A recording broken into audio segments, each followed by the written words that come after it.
I'm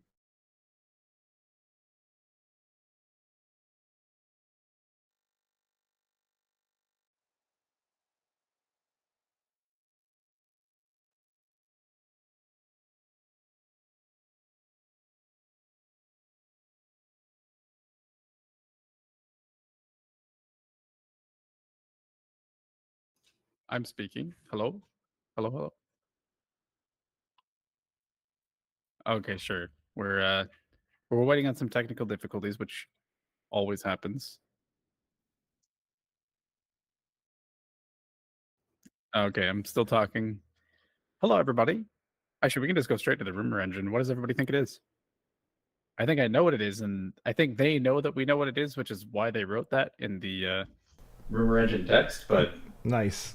Okay. Yeah. So I fixed it. It just did that thing where it poops the bed every now and again. It's literally. Oh, you could hear me the whole time? I don't think so because it wasn't showing up. We did like a test stream, and because something was changed at some point, this is what happens. Hopefully you guys can hear me now. We'll probably have to wait like 20 seconds or something, whatever the time differential is, and then you guys gotta get a typing. So we'll go into the rumor engine. I mean, I can see I know Streamlabs is just the worst.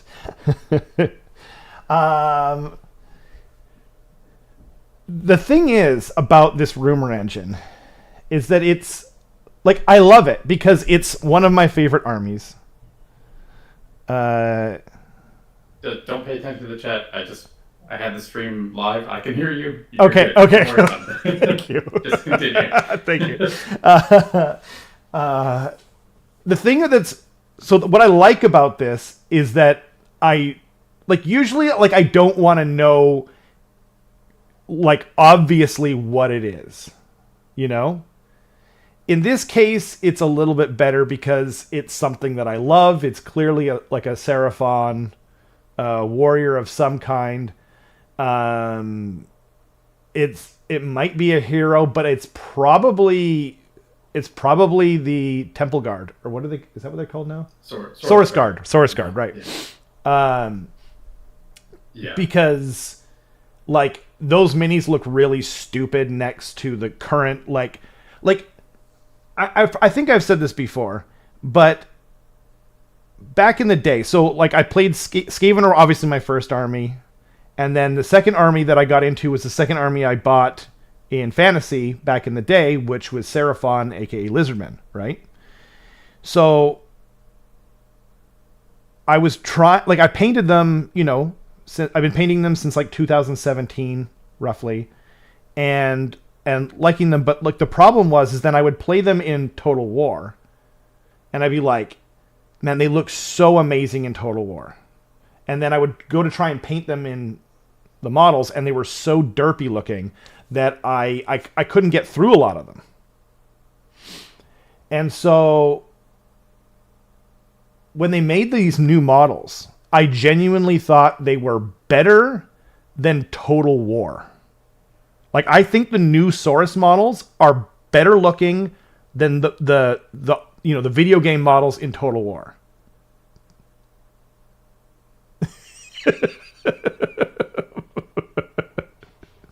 Continue. Okay. I'm just hiding behind my mic, not doing anything particular. Okay. So you didn't get anything from the meat dimension. This is so disturbing. Anyway, so it does feel strange. Though the Temple Guard look a lot better than the Saurus Warriors, they do look weird and funky, and a lot of people are making their own. I've got mine painted, so I'm going to continue to use them because I was like, they're going to get a resculpt. And I think that's what this is. It's got to be, right? Because it's the only thing that needs a resculpt left in all of Seraphon that I can think of. 100%, yeah. I mean, the biggest tell is that, so obviously these are scales. And then you can see there's a spiny back of some kind, which doesn't narrow it down a whole lot. But if you look closely, you can see that, there's 3 different colored spines in the center. Yep. And they're also not only different colored, but they're clearly not organic. They're like metal of some kind. You can see, And you then, can tell from the crappy GW pigment. yeah, exactly. They're metallic, and because they're lighter, you can assume they're like either silver or gold, probably gold. And then if you look at the current Saurus Guard, they have like 3 gold spines on them. So that's kind of why people are like, this is obviously Saurus Guard. Yep. For anyone that doesn't know. Yeah, I painted a lot of them, and like the Saurus Warriors have 1 or 2. They don't tend to have 3 like that. And I don't think. Anyway, yeah, they kind of strategically chose a section that would be less obvious. So I really look forward to them because the new Saurus Warriors are so freaking awesome that I can't wait to have some Temple Guard to go along with them. Do you think? Okay, here's the real question. Like this is like it's obviously a Seraphon, but like. And like I would say like 80-90% it's new Saurus Guard. But the real question is when. Is it Dawmbringer's book 5, 6, whatever we're on? I don't think there's going to be any more Dawnbringers after the Right? Abraxia one. Right. But that's just purely a guess. But I think if I had to guess, we're probably going to see like Skaven and Stormcast battle tomes, and then this, whatever this is probably going to come out 1 or 2 battle tomes after that. Right. It's just my guess. So like either late this year or early next year. Right. Yeah. Probably. I think that makes the most sense. Like Yeah. 8 to 10 months. I like that. I would. Yeah. I like that. I think probably. I would probably like if I'm gonna guess. I'd probably say early next year. Yeah. Yeah, because we know we're getting the new edition like mid to late June probably. Yeah. And then the Stormcast is probably going to be like what's it called? Well, they usually do it a couple months afterwards, right? Like almost a full quarter afterwards. The first. It's usually September or October. Yeah. So. Which means that. And they do them one at a time. Yeah. So it would be like Stormcast and then Skaven, which are probably separated by at least a month. Which is kind of what let me... Go ahead. Sorry. Well, previously, didn't Cruel Boys and Stormcast come out at the same time? But I think Tyranids and Space Marines were fully separated now. And I think that's probably a good idea. So maybe we'll get like Stormcast in like... when did... Does anyone know? Yo, Kiki, you played Tyranids. When did Tyranids come out for 10th edition? So how... Yeah, 9 days. 9 freaking days. I do have something to say about that. Well, I'll get to that, and I won't forget. Did you find it, Carbson? Well, nope. All I see is that I wasn't able to find that they're both 2021, which is obvious, but right. That does give us a little bit of information. I see that in 3rd edition, there were 3 battle tomes that released the same year that the edition released, which was Stormcast, Orc War Clans, and Maggotkin of Nurgle. Right. Maggotkin was like the first one to like get a release without any kind of like it wasn't a kind of double release type deal.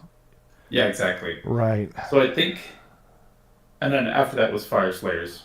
So I think Seraphon would be like one of those two, probably, like where Maggotkin or Fire Slayers is. Right. I think that makes sense. Yeah, that could happen. Maybe we'll get Seraphon in like November, December or something like that, or maybe it would be January. I don't think they're going to get like a bunch of new sculpts. You know what I mean? Like maybe we'll get like one hero, and you know what would be cool is like their own endless spells finally. That'd be pretty cool. You know? I'd actually like it if they kind of strayed away from the whole... I know they do like one-off heroes because it's probably a lot less R&D on their end. Yep. But if they didn't do any heroes whatsoever and just like replace the sculpt in like any given army that they release, that would be fantastic. For sure. Yeah, no, that's a good idea. But like they just got a bunch of stuff replaced. or Oh, I know. cut I'm just out. saying in general, like Yeah, that's across fair. all outcomes. You know what I would like? What I would probably prefer, well, maybe not prefer, but like I would still like to get like a hero on foot. You know, like some kind of like Gorok replacement, and like and maybe it could be like a dual kit. Like if they're gonna do a hero on foot, do like a dual kit and have one of them be like a named character. Like start adding more named characters because I actually think that's something that we kind of lack in the Mortal Realms. Like most of our named characters are holdovers from the old world. We haven't really and like Yeah. Stormcast. Except so like no. So Oh. like Well, that was supposedly, we don't know how much of this is true, but on the Painting Face podcast, they said that like none of the things that became Virkos, the army, were supposed to be in Soulblight. They were supposed to just be in the board game, like Blackstone Fortress. So, and that does sound reasonable to me. Like it feels hard to believe that they had none of that planned, considering how much we kind of got. But I would love to see just more named characters. Like ogres don't have like a cool named character. there are none. They're The none. only named characters that ogres have are from underworlds, Yeah, which yeah. are getting The axe. canceled anyway. So Well, and like people complain about our lack of like good lore and stuff like that. I think it's kind of partially because they just seem afraid to pull the trigger on named characters and stuff like that. Like, you know, putting like Stormcast aside, like I don't know that there's. I think that Stormcast are ironically kind of hard to make stories around, like good stories. It seems like just because their nature of forgetting who they are and losing their humanity, it just doesn't seem to be super compelling. But like, yeah, I don't know. Like the Thankful novels are, you know, like they did like that poll a little while ago, and they had 2 Skaven books on there, which I was kind of upset with. I wish they had done Headtaker on a separate poll, and then we could have gotten all of them. But yeah, like, you know, the Gracier Thankful book is coming back, and like he's still there, and a lot of the stories just seem holdovers from the old world. So I would like to see more. yeah. Yeah. A lot of people in the chat are also saying. So Corbin says Stormcast was a couple months after the launch of third edition, wasn't it? Ludovicus says the first home is usually September, October, which kind of matches that timeline. So yeah, I think if not at the same time, they'll be like a month apart from each other, Skaven and Stormcast. Right. We'll get Stormcast first, right? I would imagine so. Right. Probably. Although Tyranids came first last time. Did they? Yeah, they did like I didn't this. really pay attention. They did this whole like fake like you decide who wins, and like the Stormcast side was way like more powerful. It had more points in there. It was, you know, like the rules were better. They were simpler, and then they're like, yeah, we're doing this campaign, and now everyone, you know, you play a game, and then if you win, then you put the Stormcast or the Space Marines one, and if you win as the Tyranids, then you put the Tyranids win, and the Tyranids somehow won, and I don't know. I think they just had it planned out from the beginning, to be honest. So I don't know. Yeah. I don't believe them. Who knows? Yeah. Corbin says in the chat, I don't think Seraphon will get much of after a big revamp.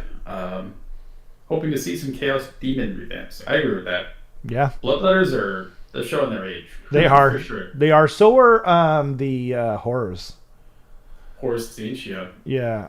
that's true. I mean, they're kind of like a tentacly blob, but still. I don't Yeah, know. they're kind of in like spawn territory for me. Yeah. Yeah. Where it's just like it's just an old sculpt. Like it's a cool idea, but it's just an old sculpt for sure. It is like I compared them to the Screamers. I was looking at the Screamers the other day, and the Screamers are pretty cool, you know. But even like, and a lot of the stuff like the Flamers and whatnot, like they're kind of, yeah, they're showing their age too. I think they're ironically newer, but with modern sculpts, like, and they could just do something a little bit more complicated. Yeah, the Flamers are, yeah, they're bad, unfortunately. Anyway, okay. So moving right along, I tried to set this up in a way where, like, the rumor engine just comes first. That's what happens. So, but other than that, I tried to make it in like what do you call it? Like an on ramp of exciting and interest going up, right?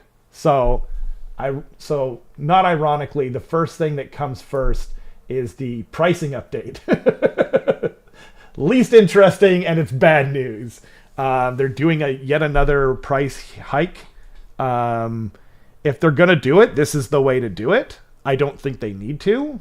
I definitely don't think they need to. But what do you think about this, Carson? It always sucks when you have to pay more, obviously. Yeah. Yeah, it would be nice if it was a little bit more like maybe if they just said something like, "Hey, we're just tying it to inflation," and that's it. Yeah. That would kind of make sense. Yeah, that's true. I don't know. Like, Sucks. it's good that they're announcing it ahead of time, Yes. and that they're announcing it. It's not just like, it's not like a hidden update kind of deal. 100%. Yeah. You know, like during the pandemic, they hiked a lot of stuff by 40%. So this being around 3% is nothing in comparison with that. I don't know. It's like if you look at if you look at toys, right? Toys there's way more production involved in toys, right? There's plastic injection molds. They have to be assembled and painted. Whereas they sell us just the raw sprue.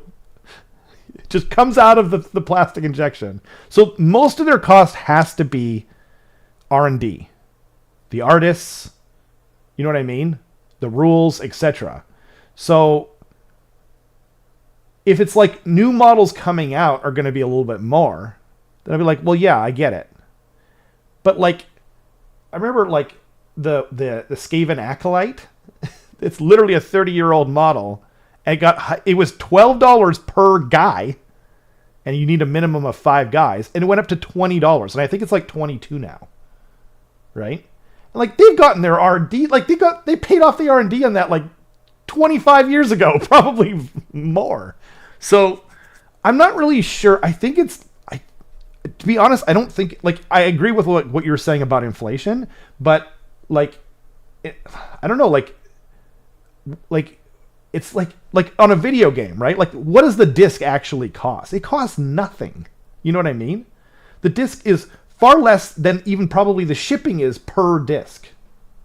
Yeah.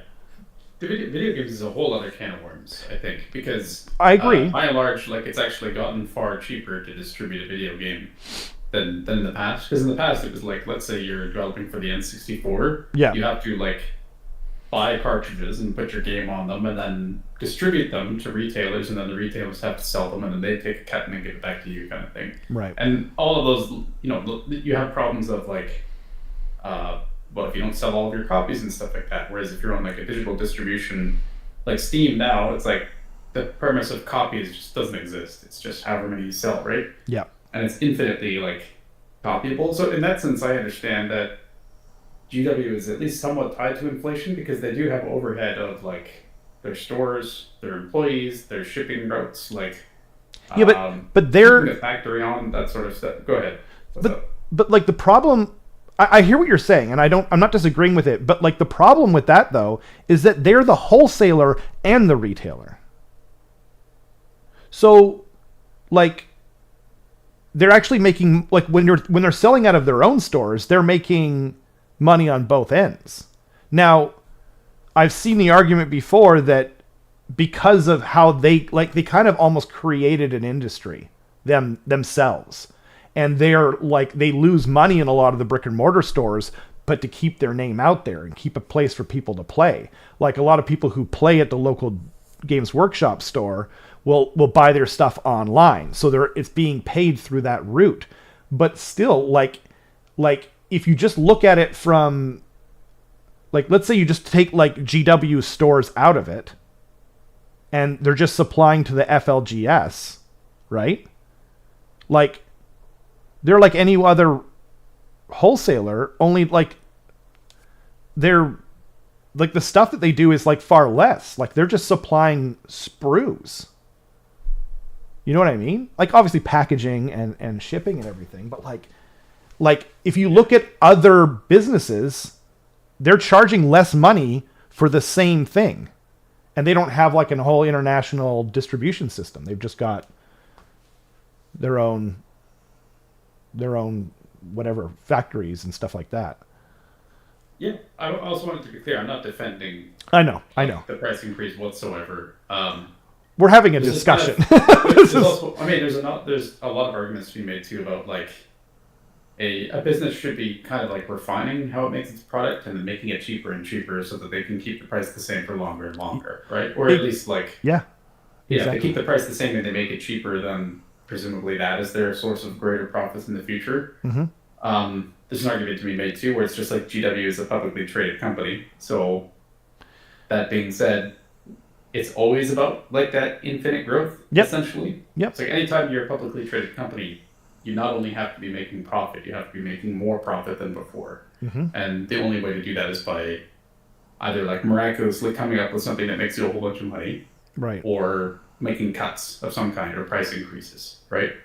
So there's a lot that goes into it. I think that it would be impossible to know like every detail of the decision leading up to it, and I would be honestly surprised if any single GW employee could tell you that as well. I agree with that. And like it's I guess the problem is that because of like what they've kind of done, like I'm also probably unfairly judging them for their conduct in the past, but it still feels like we're doing this because we can. And ultimately that's what most businesses not should do, but like it's almost their prerogative to do that, right? So, and I'm not like crapping on them, but I just, and like the other thing too is like they do manufacture their stuff in the UK, and that's actually something that should be lauded for sure, like 100%. And because of inflation and everything going up everywhere, they might have to be keeping up their salaries to their employees, and that's what's causing it. Like my local sushi restaurant said to me the other day, like he's like, I'm sorry, but the prices are going to go up again a little bit. And I was just like, hey man, you do what you got to do, you know, like I'll still be loyal to them because their prices are still good compared to other places. But I was just like, I guess I'm assuming like the cost of fish and everything else is going up like everything else. And he was like, a lot of it's just like wages, you know, we're increasing, we have to increase, you know, we've got like minimum wage employees because they're, you know, they've got whatever, and then they've got other people too, and he's just like, yeah, it is, you know, we can't not, like, we're just losing more money and it's hard enough already kind of deal. So maybe that's what it is, but like, I don't know, we haven't seen anything like that from them, you know what I mean? Yeah. And I think I saw something too where last year they had most of their employees were getting like below inflation rate. Yeah, so right? That's kind of what if they're doing stuff like this, then I would also expect that they're paying their employees more as well, right? Like that would be something that I would accept if they said like, hey, model prices are going up by X%, therefore our employee wages are also going up by the same or more X%. Like if that was the case, I'd be like 100% supportive of it. But you know, we have no idea if that's the case, right? Exactly. Infinite growth, yeah, absolutely. I mean, so we can stop it here. Like this kind of like theoretical debate based off of very little and circumstantial at best evidence. You know, it could go on and on, but it's unfortunate, and I hope that, you know, people are still able to stay in the hobby, especially right now when we're approaching what will hopefully be a golden age of rat domination and conquering the immortal realms. Moving right along. So next, in the line of inclining interest comes Path to Glory. I'm more excited for this than Spearhead. But it's funny because, like, when I'm thinking about it, like, you and I made a Path to Glory system, right? And we didn't really use anything from actual Path to Glory. We just did a slow grow campaign with our own custom scenarios. Pretty much, yeah. So I'm not really sure why I'm excited for Path to Glory, because the last time I used Path to Glory was like in 2017 when I was running it straight out of the book, and then we never did that again because the book, it's not created for any kind of balance, and like I almost think balance is more important in the smaller games, you know.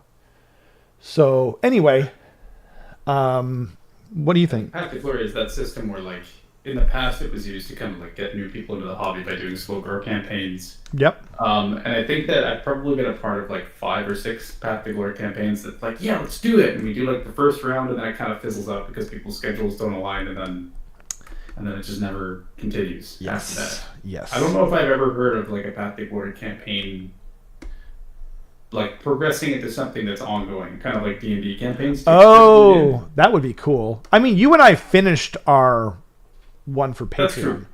And well, we didn't use a lot of the Path to Glory rules. We didn't use any of them. Yeah. So it's that's what I mean. Whether that was even Path to Glory. That's what I'm saying. So like, I don't know why I'm excited for this. You know? Yeah. Like I saw like the Gloomspike Gets one has got like this amazing thing where you can like collect different mushrooms and like all this awesome stuff in there. We never used that, and I literally did Gloomspike Gets Path to Glory. So yeah, I don't know. But no, I mean it's one of those things where I think that you'll step into a hobby shop one time and that's going to be the dominant thing. I've heard some people say that that's the case, where it's like people only play Path to Glory in their local hobby shop. Just like someone would walk into a hobby shop and it's like all Kill Team or all ageofsigmar or 40k. Like there's going to be a dominant system. Right. It just does not happen to be the case like anywhere near us. That's true. I mean, well, and for a while it was like I was running them on the regular. I was running one every 6 months or so, and we finished multiples of them. And that's actually how I got into running campaigns, which is how I met like a lot of people that I'm still friends with in Age of Sigmar, was just by like running those campaigns and like being in the local shop and just being like, hey, you know, like just talking to people, and then like, what do you play? Oh, I play Age of Sigmar, and like, oh, I've heard about that, it's awesome, and then just talking them into it, like a drug dealer kind of, only I don't get paid for it. I get paid in friends, I guess. Oh man, that sounds so lonely. Anyway, I don't know, like I'm still like, I'm sure we won't use the main rules, right? But I think like it would be really fun to do another, because ours was very narrative and silly, and I would love to do that again. Like honestly, I think your and my Patreon, unfortunately Patreon exclusive, Gloomspike Gets versus Ogre Maw Tribe's Path to Glory campaign is my like the most fun I've had doing battle reports on the channel, because it was pandemonium, and the openings are mwah, chef's kiss. They're so stupid, but they're the best though. Just us spamming fart noises into Roland's mic for like, oh no, like that fart noise is a little too high pitched. Let's redo that tape, okay? Yeah. And like just doing silly voices, and a lot of the characters are named after Patreons and patrons members and whatnot. So yeah, yeah. It was a good time. It was the best time. It was the best of times. It was the dumbest of times. Moving right along. So it is up there. You guys can check out what they have to say. It's more like a, what do you call it? Like a sizzle reel for a movie. There's no real information on how things are going to work here, but you know, if you're excited for the new Path to Glory, I suggest you check it out. Like it says in the chat, I'm not particularly excited for either Path to Glory or Spearhead, except as an on-ramp for new players, but I'm still super pumped for 4th. Give me those indexes now. Exactly. Agreed. Yeah, Carson and I feel the exact same way. We had like a bit of a pre-stream chat, just like, do we want to talk about Spearhead and Path to Glory very much? Because like, that's what my literal question was to Carson, like, yeah, do we care? And he's just like, nope, not at all. But yeah, I actually, so I'm excited for Spearhead only for one reason, which is that I've probably had a dozen different friends who've like tried to get into Warhammer, and just the whole onboarding process was such a pain, because I was just like, oh, you could buy this like big starter box, but it doesn't actually really get you like a set amount of points that like I'll basically have to just match a list to whatever that box is. Right. whenever we play our intro game. Whereas I'm very excited for Spearhead to be like a curated experience, even though it is different rules. Yep. It is and different war scrolls.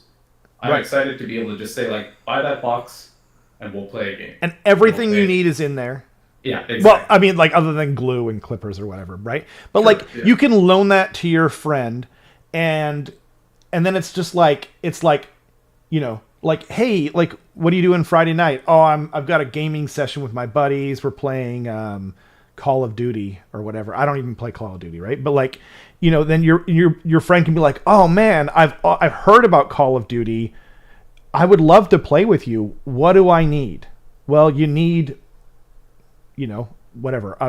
You need a PlayStation 5 because that's where we're playing on. You know what I mean? Okay, I can get a PlayStation 5, and then you need the video game. And then what else do I need? You don't need anything. That's all you need. And you can say that like here. You know what I mean? You can be like, this is the thing you need to get into it. We can play a game and I can teach you. And then if you want to keep going, you know, if you want to play Fortnite with us, I don't know, that's all I could think of. I've never played Fortnite. But like, then you know what I mean? Like you can go on from there, and that's what this is. I don't think any of us that like are into Age of Sigmar properly. I shouldn't say. I'm not putting down anything else. I'm just mean like as the in terms of like the match play system. Those of us that play the match play system, we're already addicted. That's our favorite thing. But like you said, the main benefit to Spearhead as a whole is just getting other people into it, and it's I think there's like three main use cases. Number one is getting new people into the hobbies. Okay. Number two is kind of like situational, but if they really knock it out of the park with like how balanced it is, I could actually see Spearhead tournaments being a thing. Absolutely. Where you could get like 5 or 6 games in a day instead of 3, right, and still be out in time for dinner kind of thing. I could see that being the case, and I would personally probably participate in something like that. That sounds like fun, right? Right. And then the third thing is for people who just like don't have the time to have like a 3 or 4 hour game. Right. And that's like minimum if you're playing a casual game, probably of Age of Sigmar 2,000 points. Yep. If you just want to go over to your buddy's place for like dinner and then just like 1 or 2 hours of board games, I could see that being the case where you could just play Spearhead and that's it. These are all great points, actually. I mean, I'm not really into, you know, I'm not really capable or whatever. I don't do tournaments, so that's like not something that really occurred to me. It did occur to me because I know how popular Kill Team was in 8th edition Kill Team for tournaments. Like it was really popular, and that was one of the selling factors is they were playing like 5 or 6 games of Kill Team in like per day. So yeah, I mean, it in some ways it might be like our version of Kill Team where it kind of overtakes that sort of functionality in our, you know, because Warcry was never really meant for that. But yeah, I think it's a great way to get new players on board, and the rules look fun. Seeing that Indrasta and the Annihilators don't drop until turn 4 is a cool way to balance. Wow, yeah, I didn't even realize that. It's also to let people collect an army without the huge investment. Absolutely. I like to paint KO boat, but I have no interest in collecting a whole army. Yeah, you could. It's a way of like dipping your toe in there and like, what do you call it? Like just getting a taste, you know, just a taste. And then maybe you'll get addicted fully. That's kind of how a lot of people, you know, get into other armies too. Like part of the reason I got Cruel Boys was because I could use Kragnos.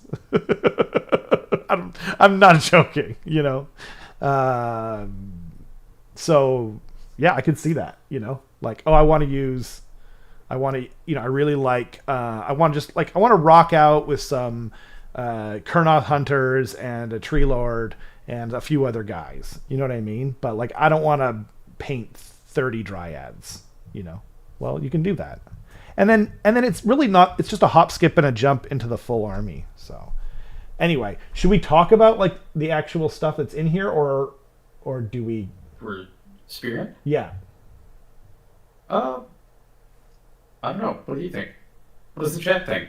You guys want us to talk about Spearhead in detail? Thank you. Yes. To the people watching this in the far distant future of maybe 20 minutes after we finish broadcasting, we're leaving it up to the chat. So if you really, and if, by the way, and if, I mean, actually, let's just see what the chat says first, okay? Shall we? What do you guys think? I do really like what Warpstone said. I think it was Warpstone. Yeah. That, like, just like, you know, that these are, because before the Start Collecting set was, they were cheaper, but this is like, it's everything you need to, to get started. So, yeah. I kind of wish I'd waited to get the Seraphon one, because I bought like 2 boxes of Croxagore, like some other stuff, and you know what I mean? Like, if I just bought a couple of Spearheads, that would have been good. Some very cool tactical decisions. I could see that for sure. Is that a vote for us to talk about some of the rules, Thor? I don't know. I wouldn't count it as a vote yet. Fair enough. We'll wait another minute and a half of pure silence for him to respond to us, and then we can count it.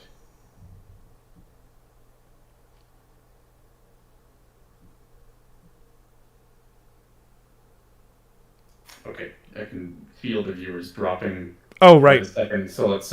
I wasn't moving my chair; it was turning on its own. Oh, I thought you were just being like stoic. No, I've got like a one of those lazy Susans underneath my chair apparently, and it's just slowly turning me. Look, Nice. He says yes, so let's do it. Let's do it. To it. What is Spearhead? Spearhead is a new game format for Age of Sigmar, where you use self-contained existing boxes of miniatures to play fast and furious games with streamlined rules and nail-biting finishes. Can they guarantee that? Anyway, I know this is puffing, but still.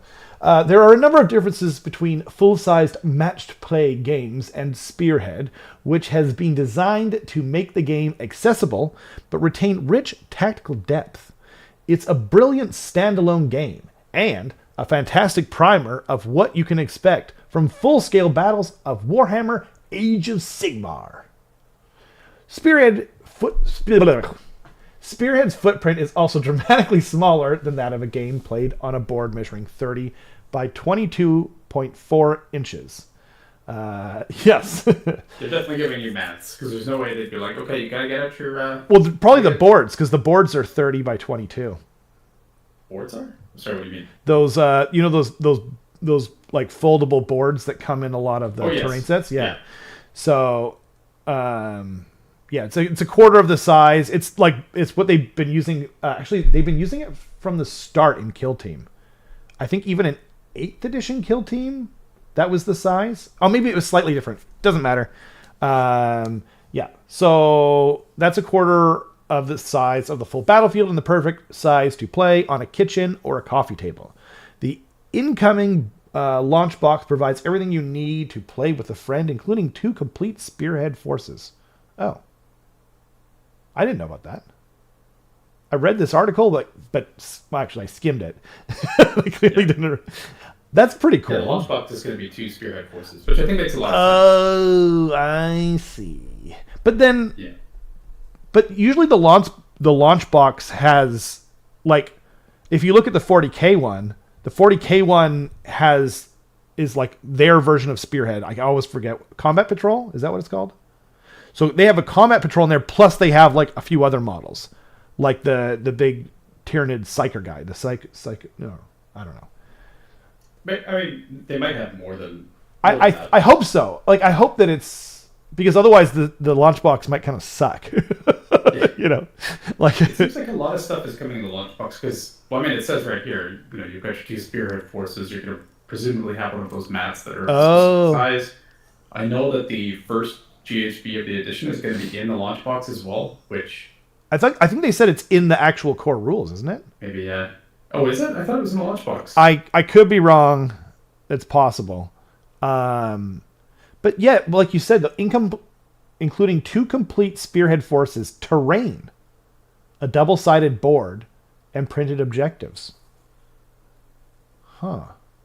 And the packs of cards that really make this mode tick. So I guess the launch box is going to have terrain in it. Neat. I'm going to see next week, which is really cool. But if it's... Yeah. I don't know that I like that. Does it have terrain? Unless, yeah, to be honest. Like, I've been talking about getting some really cool Skaven-y looking terrain for years now. I tried to make it myself, and then it looked like a mountain of dicks.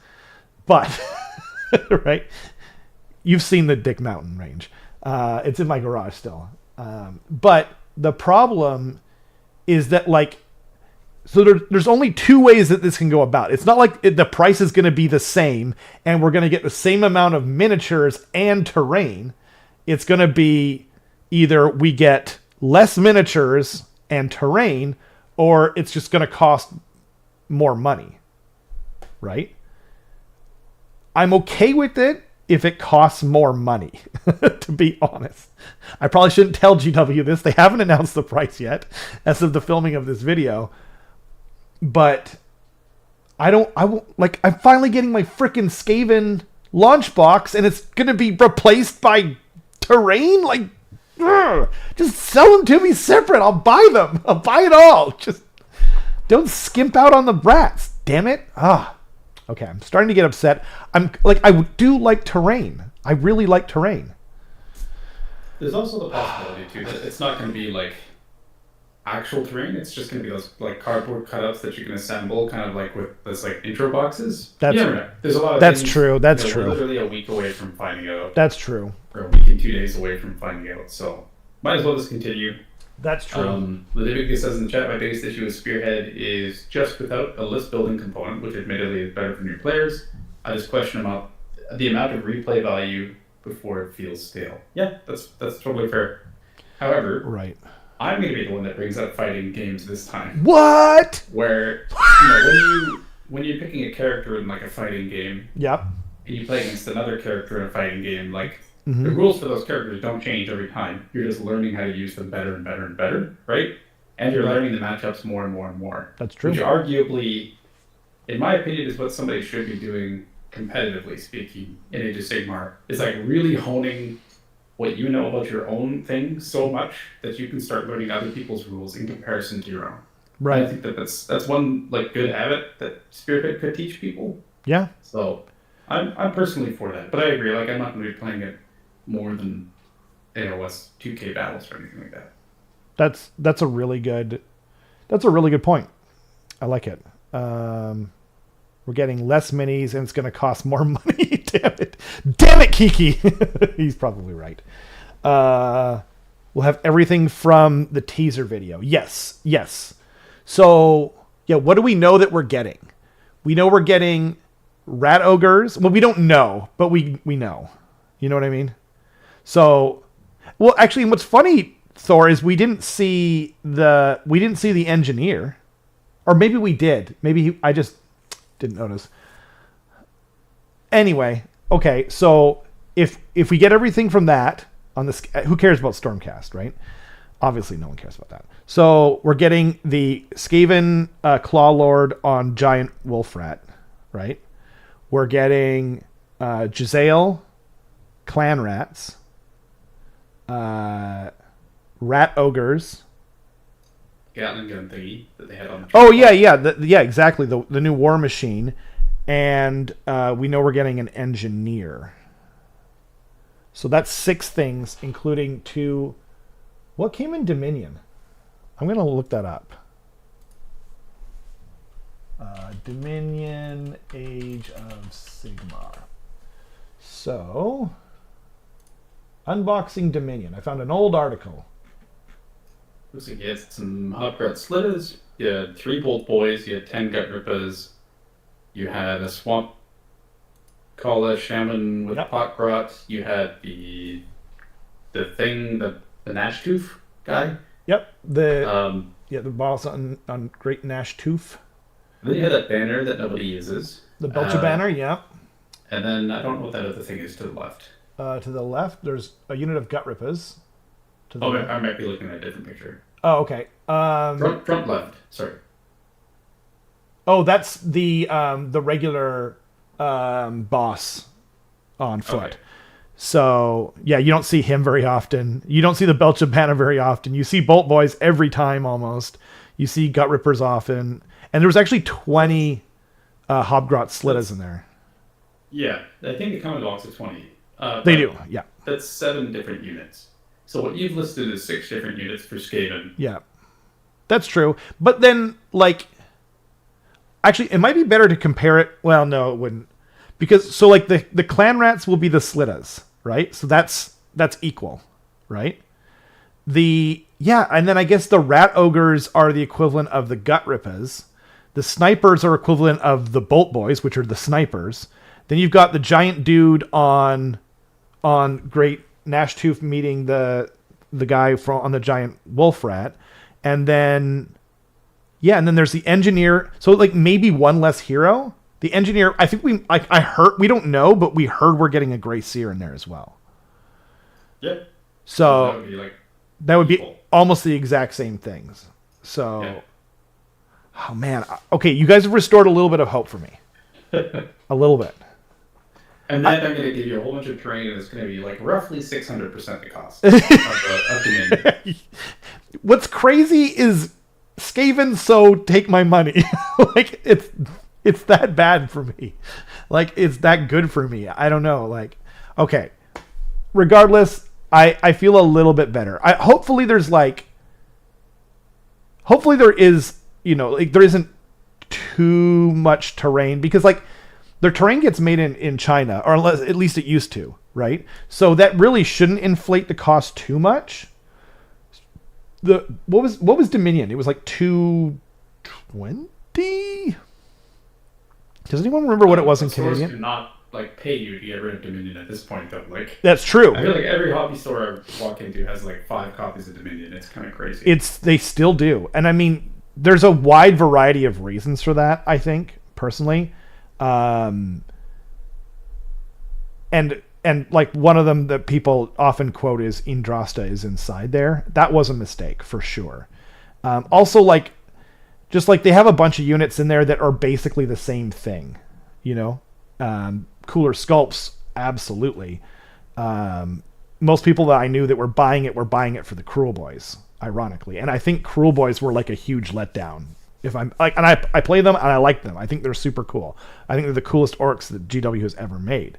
Having said that, like, we were thinking Skaven or Silent Ones or just something wild and cool and original. Like, Silent Ones had been in that, like, that, those would have flown off the shelves and people would have just liquidated the Stormcast like they did the Necrons for freaking 9th edition.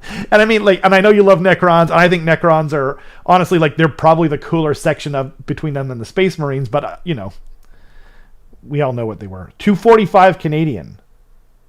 Did I just say that weird? Nope. Okay. The Alpha Elective Reform Bugman says 245 Canadian, so 80 real bucks. So yep. 80 real dollars. That makes sense. I think you're being a little bit generous. But... yeah, exactly. 40 American pesos. That's what I believe is the correct money exchange rate. Mm-hmm. Like a quick high-level thing of the rest of the Spearhead stuff then? Or... Certainly. Sorry, guys. Yeah, I went down a rabbit hole. I went to a dark place there for a minute.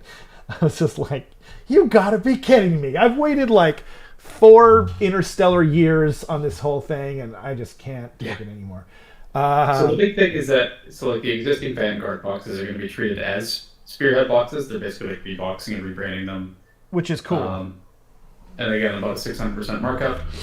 And then the one thing that a lot of people probably were wondering is, like, they just don't look even, a lot of them. And, like, the armies, how they function is probably going to be, like, kind of incompatible to how Spearhead should work, where it's like you buy a box and that's like your whole army. Right. So they have this concept of reinforcements where, like, units can come back, right, essentially. Yep. So then you can kind of deduce that, like, elite armies are not going to have these. And then, like, an army that is like Skaven, where it's got a bunch of clan rats, probably would. Right. Or like Soul Black Grave Lords or something like that, right? Absolutely. So that's going to be a big thing. And then we kind of see the Indrasta Spearhead here. Right. The special rule, the battle trait. Do you want to read that, or do you want me to read it? Sure. So, sorry, I was actually just thinking about what you were saying too, and just wondering about, like, also, sorry, just before I read that, I think, like, to the other thing that people probably should keep in mind is that we don't know, like, the rules aren't probably going to be exactly the same as now, right? Like, you've got, like, the Morbeg Knights for Flesh Eater Courts on the screen right now. They're, like, currently, like, 140 points or 50 points. And, like, they're 3 wounds each. But, like, they're pretty big models. Like, they could easily make them 4 or 5 wounds each. And that would just increase their, you know, their effectiveness or whatever. So, like, I don't think we should jump to conclusions, regardless of reinforcements or whatever, right? 100%, yeah. And, you know, as we said earlier, the war scrolls and rules that you're going to see for Spearhead, straight up, like, there's no correlation to what they're going to be in actual Age of Sigmar. Right. So maybe, like you said, in some world, like, Morbeg Knights do have 5 wounds each or something like that in Spearhead, and then they are still 3 wounds each in Age of Sigmar. Right. Like, yeah, that's true. That's a good point. Or sorry, health, not wounds. Right. Did we talk about this last week? I actually think it's a really good thing that they're changing it to health. Have we talked about that? The stream has been going for 30 minutes and Carson is still using the wrong mic option. Huh? I might just be echoing through Rob's mic again or something. Because I'm using my HyperX. My what's it called here? HyperX Solo Cast. Well, I'll start reading that while we're waiting for. Sorry, was it existing or what am I reading? I've forgotten the plot. The Indrasta Spearhead. Oh, Indrasta Spearhead. Did I go past it? Oh, there it is. Okay. Battle traits. Indrasta and your Annihilators unit are not set up during the deployment phase. Instead, from the 3rd battle round onwards, they can use the following ability. Set up this unit anywhere on the battlefield more than 6 inches from all enemy units. So they don't come on the board until battle round 3. Is that right? Yes. That's crazy. Yep. Oh wait, does Spearhead go 5 rounds or 4? I don't know. I'm not sure. Oh no, I think 4 was just in the core rules or whatever. First so blood. I guess we'll assume that it's going 5? Because we don't know. That's crazy. So talk about the health mechanic, please. Okay, so well, I don't know if you guys will agree, but like when I first heard it, I was like, why are they changing it? They're changing 4 rounds for Spearhead. Thanks, guys. That's wild. And they're joining halfway through. Basically, you don't use them halfway through the battle, or until halfway through the battle. That is. That's pretty crazy. It's kind of cool. I know it's cool. There's nothing. I'm not poo-pooing it. I'm just like, you know. And I remember Kiki said earlier, you know, it's like he was talking about it. But yeah, that's wild. Okay, so the health thing, right? I don't think we talked about this last week, but I meant to. So a lot of stuff is changing, right? Health. What are some of the other ones? There's a couple things around health. Like it's changing from wounds to health. And mortal damage from mortal wounds. Yeah, instead of mortal wounds to damage, basically. Yeah. So like you issue damage to someone and then they subtract that from their health. Another thing that's changing is like the way that you allocate wounds to a unit. Right. And that's true. Sigmar is going to be, now you're just kind of like counting up until you meet the wounds characteristic of that unit, and you can take any model from the unit out. This is having to like track it per guy. And it's a lot better. You know. Yeah, that's way better. Yeah, it's a quality of life change. But what I meant specifically was like the terms are changing, right? And the reason that I think that they're doing this is because I have taught a lot of people to play Age of Sigmar, like way more than I can count. And in doing so, I've noticed that it's like, you're like, okay, so first you roll to hit, okay, you know, then you roll to wound. If you make a wound, then you apply a wound, you know what I mean? And a mortal wound, and there's so many terms for wound. I did how many wounds did I do to that guy? I did 3 wounds, right? And there's so many like different parts, and when you have a bunch of the same term, getting thrown around a lot, it does seem confusing, you know, like, and people, like, I've noticed that, and nothing on them, you know what I mean? Because even when you're like how many wounds did you do?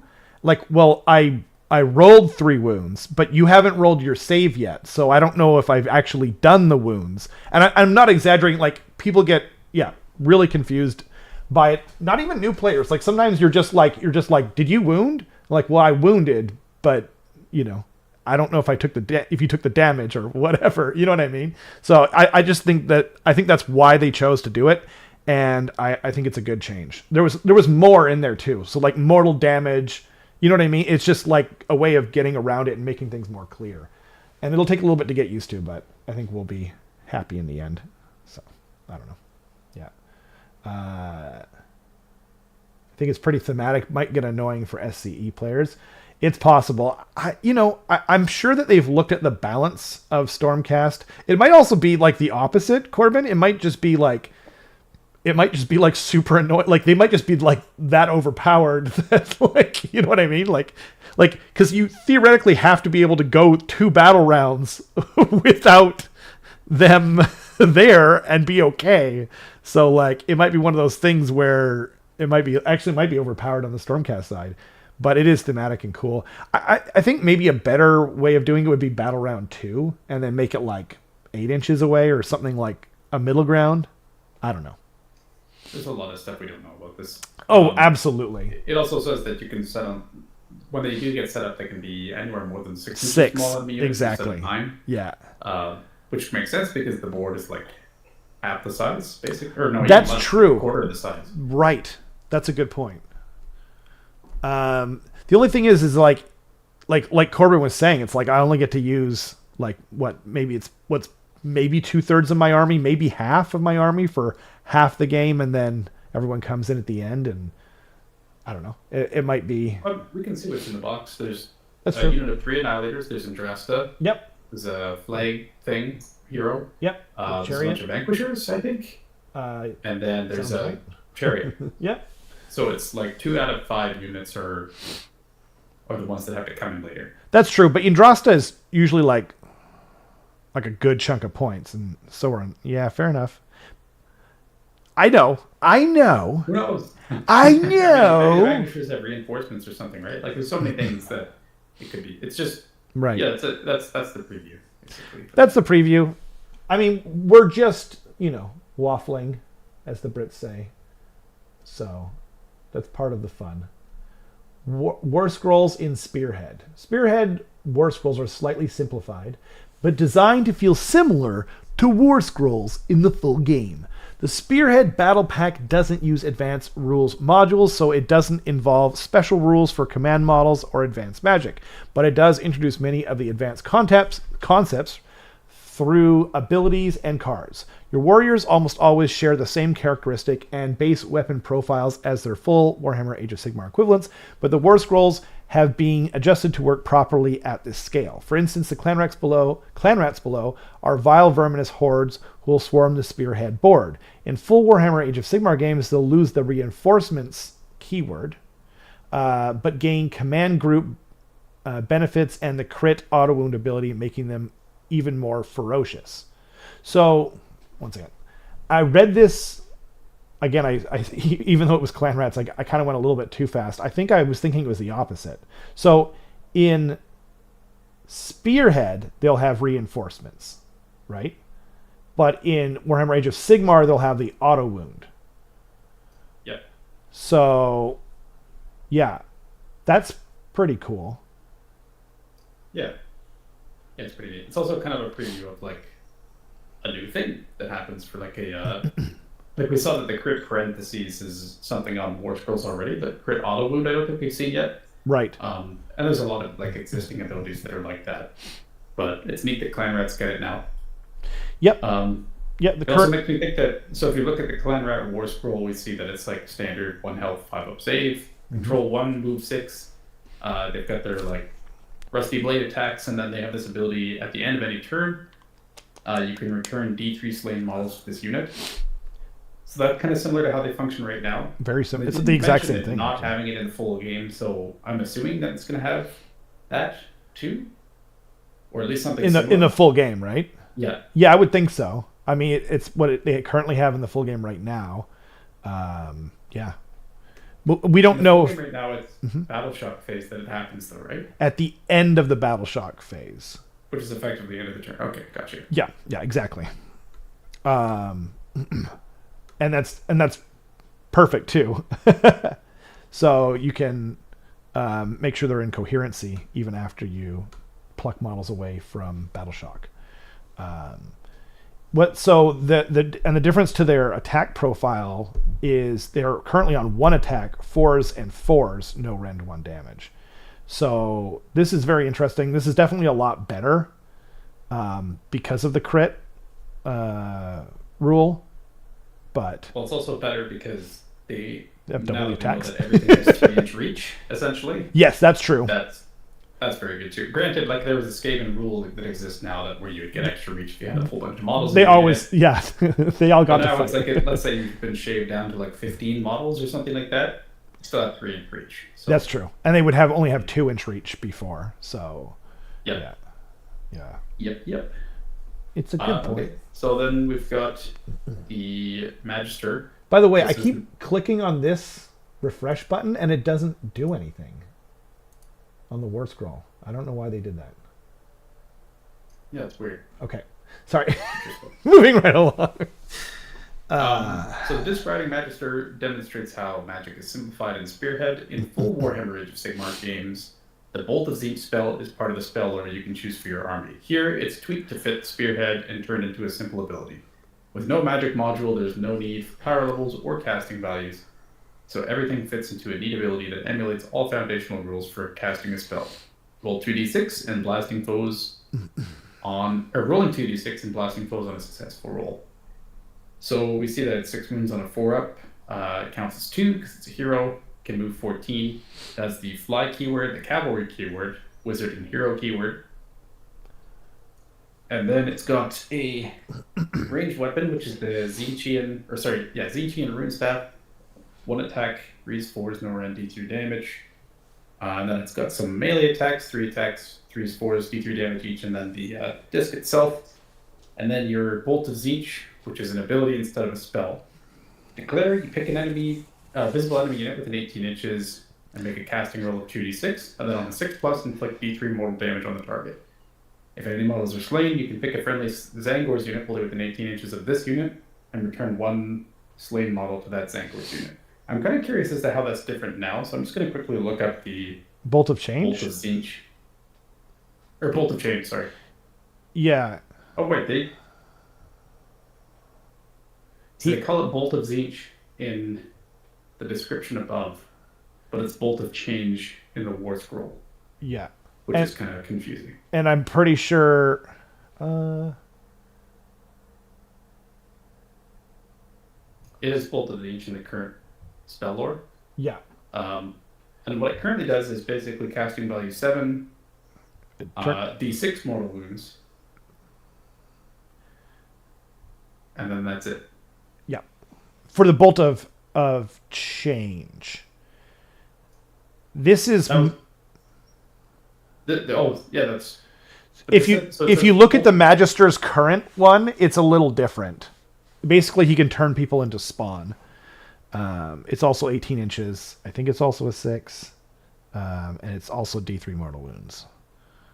Bolt of Change, yeah, but they said Bolt of Tzeentch in the description above. No, I know. It's just a different spell. So, but if you look at the... if you go to the Magister's War Scroll, it's different. By the way, I just wanted to say real quick to Corbin. Yeah, I was being stupid, Corbin. I hope I didn't I hope I didn't mess with everyone too much there. I'm just being an idiot. It looked like a refresh symbol or whatever. Yeah, almost unchanged indeed. The Magister is very, very similar, including his spell. Well, why did they mention Bolt of Tzeentch in the description above if they're... I don't think they do a lot of like proofreading on these things. Okay. Yeah. That's what threw me through. It's just like, yeah, it's just 2 different spells. Exactly what Corbin said, or I can't remember if I said it or not already, but yeah, it currently makes a spawn instead of Zangor. I think Zangor is cooler, and anyway. So I like it. Well, the important thing is that it's transformed into a spawn in the enemy unit, which is used to like tie up the enemy unit. Yeah. Whereas this spell, if here, the Bolt of Change spell, this war scroll for Spearhead, Yeah. is just like a recursion spell. Essentially, you're like healing. That's healing true. Stuff in your unit. It's kind of weird in that way. It's kind of more like thematic before, but I think it caused a lot of problems probably for. Yeah. When used well. It's the same in like full Age of Sigmar. That's true. Because you wouldn't have a spawn model. Exactly. Yeah, good call. Great call. Yeah, that's so true. Hopefully they keep it somewhat similar. We know that there are new Stormcast models that aren't Indrasta and Annihilators. We don't know that. What do you know, Kiki? It could be all Annihilators and Indrasta. It could be like 4 Indrasta and 7 Annihilators. Do we think other armies will get more than one Spearhead box in the future? I think probably what's going to happen is that as each battle tome is released, they get a new box that represents their army, and then that box will just have a new Spearhead rules. I could see that. That seems, that doesn't seem unlikely to me. And because like I think that they did something similar with 40K where they have like all the initial Spearheads, and then they had other ways of making combat patrols, like using just other random models or something. So, you just can't do spawns in Spearhead. Yeah, exactly. Yeah, perfectly. Yeah, Carson picked up on that much quicker than I did. Yeah, that basically covers the basics of Spearhead, as they said here. I don't know, like, I think we should try it on the channel at some point. You know? I think so. Yeah, just for a really quick video. Yeah, exactly. We might have to change our entire camera setup, but don't. We have to zoom it way in. Yeah, exactly. We zoom it way in, and I'm sorry, Kenrick, in advance, but I mean, I'm not sorry. Gotta get back up on the ladder. Yeah. At least let us like hold you like a cheerleader this time, you know? Yeah. So, right on. Well, moving right along. Wait. Oh, yes. Right. So then this is the more in-depth probably article on Spearhead, right? Seeing as we covered... Wait, is this the same one? No, this is a different one, right? Okay. I think it's a different one. Yeah, so they're going into more detail here. So battle tactics and commands. Scoring in Spearhead is simple. At the end of their turn, a player scores 1 victory point for holding an objective, 1 for holding 2 or more, 1 for holding more objectives than your opponent. So it's the exact same as current Age of Sigmar in that regard. And 1 for each battle tactic scored. Because Spearhead doesn't use any advanced rules modules, including the battle tactics or command modules, you'll instead use a unique deck of battle tactic cards. Each player gets a deck of 12 cards, and at the start of each battle round, you'll draw 3 battle tactic cards. At the start of each subsequent round, you can discard any number of cards face up before drawing back up to 3, with 1 important distinguish we'll get to later. So this is very much like old Maelstrom of War, for those of you that played it in 40K. And it's kind of similar to what they did in Tempest of War in 9th edition and what their current system kind of is. And I'm wondering if this is like somewhat similar to what we'll be getting in AoS. You know? I don't think so. I think AoS, the battle tactic system, is going to stay the same. Right. Otherwise, I feel like that in that preview article that they showed us, they probably would have said something about it, where they were talking about battle tactics. You would think so, but then you'd also think that they wouldn't call a spell, Bolt of Zeech and Bolt of Change within the same article at the same time. Within distance of viewing both things at the same time, ironically. Yeah. Well, I'm almost positive that it's not going to be the same in the full game of Age of Sigmar, because they even showed us like the ability that you have to use in order to pick a battle tactic. Right, that's true. That's true. And it didn't say anything about like drawing drawing It'd be cards. really weird for them to just be like, oh, and there's this whole other like other part of picking battle tactics too. I think this is. I think I love this. Like, so I love having the ability to do like battle tactics via card. I think it's like a really fun way to play the game, and I always liked Maelstrom for it. The problem with Maelstrom was a lot of the cards were stupid and like you couldn't score it. Like you're just like, oh, this is literally impossible for my entire army. It doesn't matter what battle round I'm in, right? Whereas this is like going to be done a lot better, and it's kind of like what they're doing right now in 40k. So, but then in full Age of Sigmar, I don't want to always do this. Like I want the choice, like we had before in 40k. So, yeah. It looks like they are different. I wanted to throw that out there, like what if? But yeah, you guys have, you know, you guys are totally right. I agree. Stop having an imagination. I'm sorry. Yes.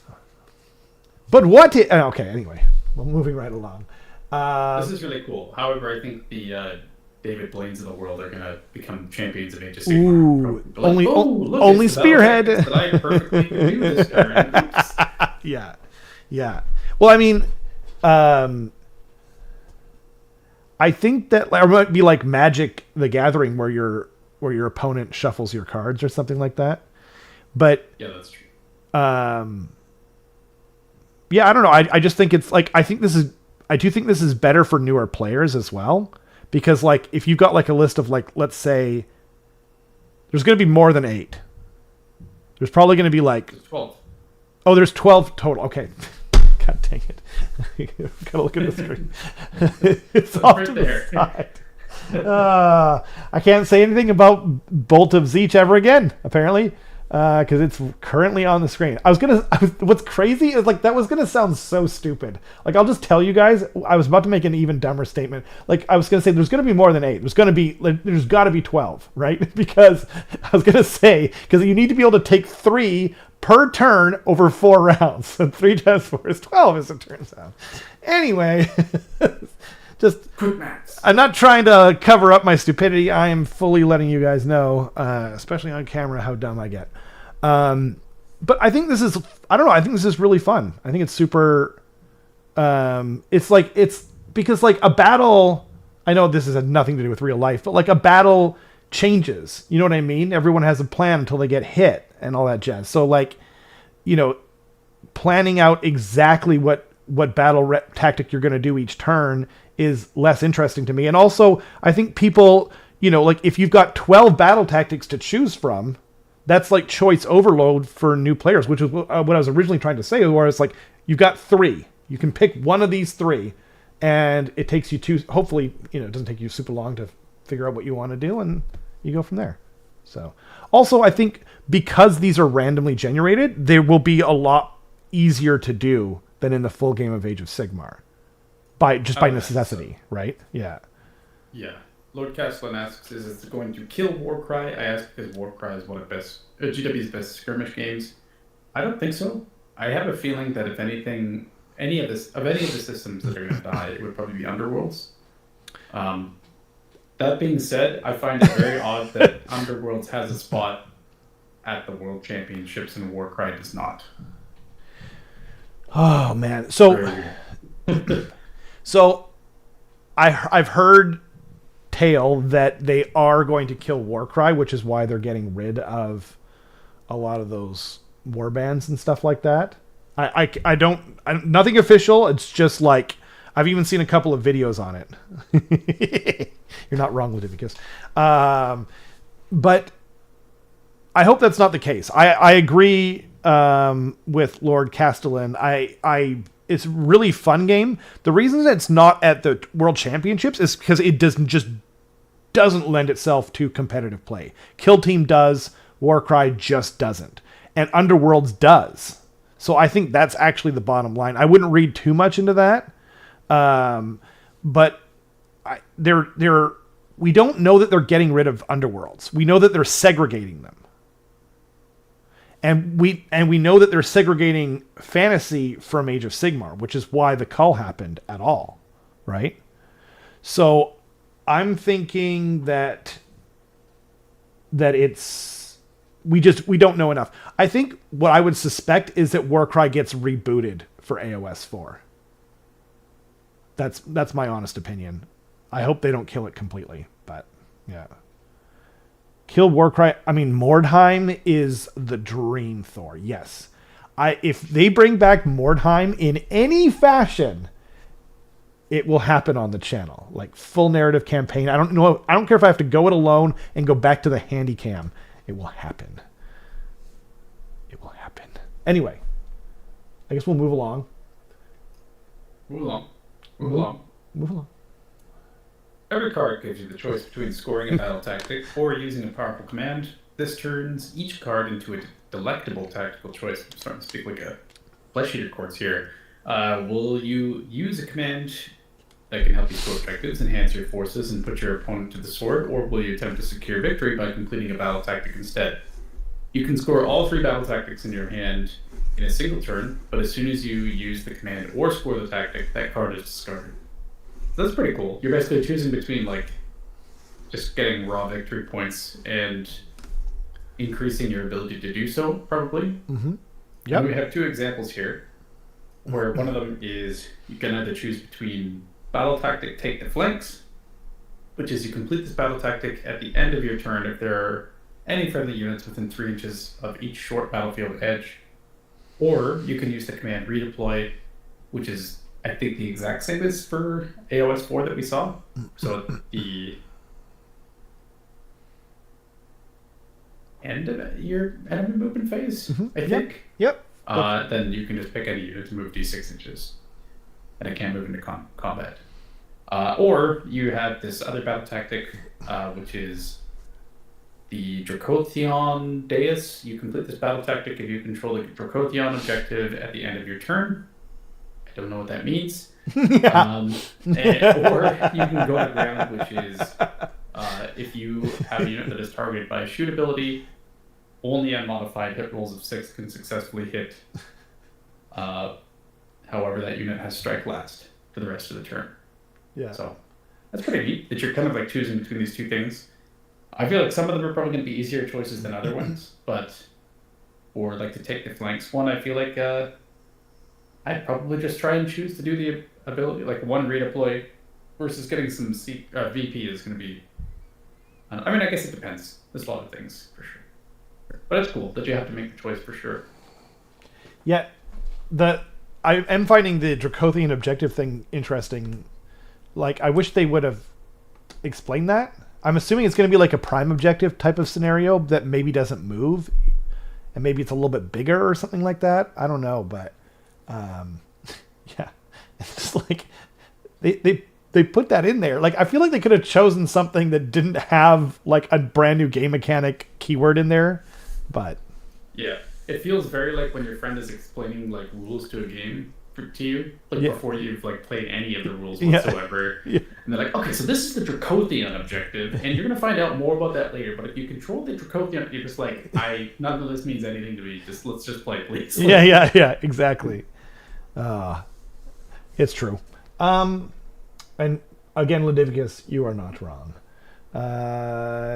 Yeah. I mean, should we keep going through these? Let's do it. Okay. Battle tactic, raid. You complete this battle tactic at the end of your turn if any friendly units are wholly within enemy territory and not in combat. Reaction. Opponent declared an attack ability, steal defense. Used by a friendly unit targeted by that attack ability. Effect, ignore the rend characteristic of attacks that target that unit this phase. That's pretty good. That is pretty good. There might be considerably less rend in this game, but even still, like, can you imagine like just discounting rend 2 from like some trolls or something like that, and then you're just like, yep, well, I still get my 5-up save and my clan rats. Thanks. Yeah. That's super good, but I also like the battle tactic seems pretty easy too. Yeah. It's just like any one unit just has to be wholly within enemy territory and not in combat. So it's like, that's just like an auto score in some situations, right? And this is a super good command, and yeah, I like it. It's an interesting choice to have to make. And then the next one is battle tactic hold ground. which is you complete this battle tactic at the end of your turn if there are more friendly models contesting the large terrain feature in your territory than there are enemy models contesting it. And then the trade-off for that is you can use the command in any combat phase. You declare by picking a friendly hero to use this ability, and then you just heal D6 that hero, which is also very good. However, if there's anything I've learned, it's that D6 means 1. So, so I'm probably going to try and do the battle tactic on this one too. Right. Yeah. I agree. And I by the way, I did like what I think it was Corbin said. He said, I assume each objective will have a name. In this case, the Dracothian is called out. So if it's in your opponent's territory, it's hard for you, but easy for them. Yeah, I'm wondering if it's like the whole Warcry thing where you've got like your sword, your shield, and your hammer or whatever, or dagger. I can't remember what the different things were. But like, you know what I mean? Like, and then each, you separated units into that, and like they have like certain names for board edges and territories and whatnot in Warcry, and it might seem similar. It might be something similar where, yeah, but I can see that. do you want to raid your opponent's territory or keep that rend reducing steel defense in your pocket? Hold ground or rise to the challenge. Every hand of 3 cards represents you with a platter of devious choices. With only 12 cards in the deck, you'll be able to quickly learn your options, and soon you'll be able to anticipate your opponent's moves and learn when to hold onto an all-important command. What's more, the abilities and battle tactics will quickly familiarize you with the concepts you can find in full Warhammer Age of Sigmar and will be instantly recognizable to veterans. One small thing I actually like a lot is that a lot of these tactics and commands are like, you can either do this or you can do this. And in English sentences, they actually make sense. Yeah. So it's like you can either raid or you can steal defense. You can either hold your ground or rise to the challenge. You can either, take the flanks or redeploy. And it's kind of cool if that's the case. It's like thematic, just fun. Not just thematic, but, and I was just about to say this, like, it's unique, it's creative, and I honestly might, I'm definitely going to, I think I might try and, I might like make Spearhead like something that I play on the regular. Like you know what I mean? Like it seems so different. Like I actually think that this might be a great way to get my kid back into Age of Sigmar. He didn't play 3rd edition like almost at all. And he's a kid, so like maybe it was just a little bit too much, but like this could be, just like drawing cards and like choosing stuff and figuring stuff out is kind of fun on its own.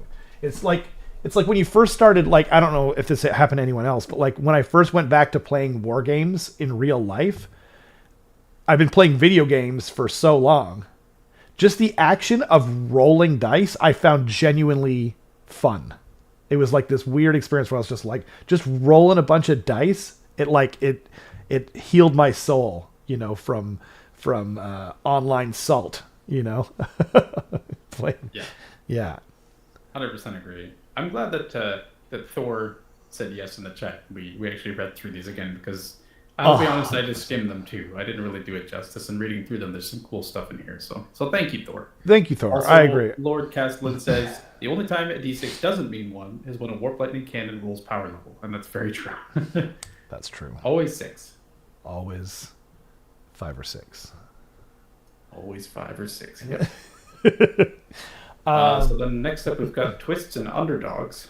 The priority roll and underdag mechanics are both Alive and well in Spearhead, adding more tactical layers to the game. Because Spearhead is a game of hard-fought, nail-biting battles with tense finishes, seizing the initiative from a priority roll comes with a sting in the tail. You won't be able to draw any battle tactic cards unless you're the underdog, and the difference in victory points pretty big, because it seems like that's a quarter of your cards that you're not going to be able to draw anymore, which is kind of crazy. Sorry, I think you cut out there for like 1 or 2 seconds. Okay. But Maybe it was just on my end and everyone else was fine, but Probably not. Where did I cut out? like towards the end there, and so it threw me through such a loop, and I was trying to figure out like what was going on.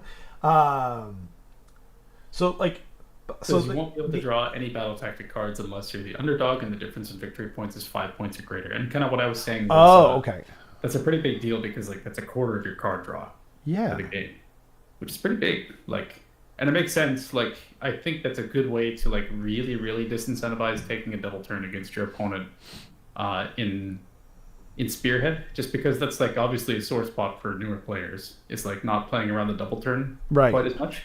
But it's not just like taking it out of the game, so that as soon as they play Age of Sigmar full game, it's gonna like you know dumping them into the for the sharks, basically like that.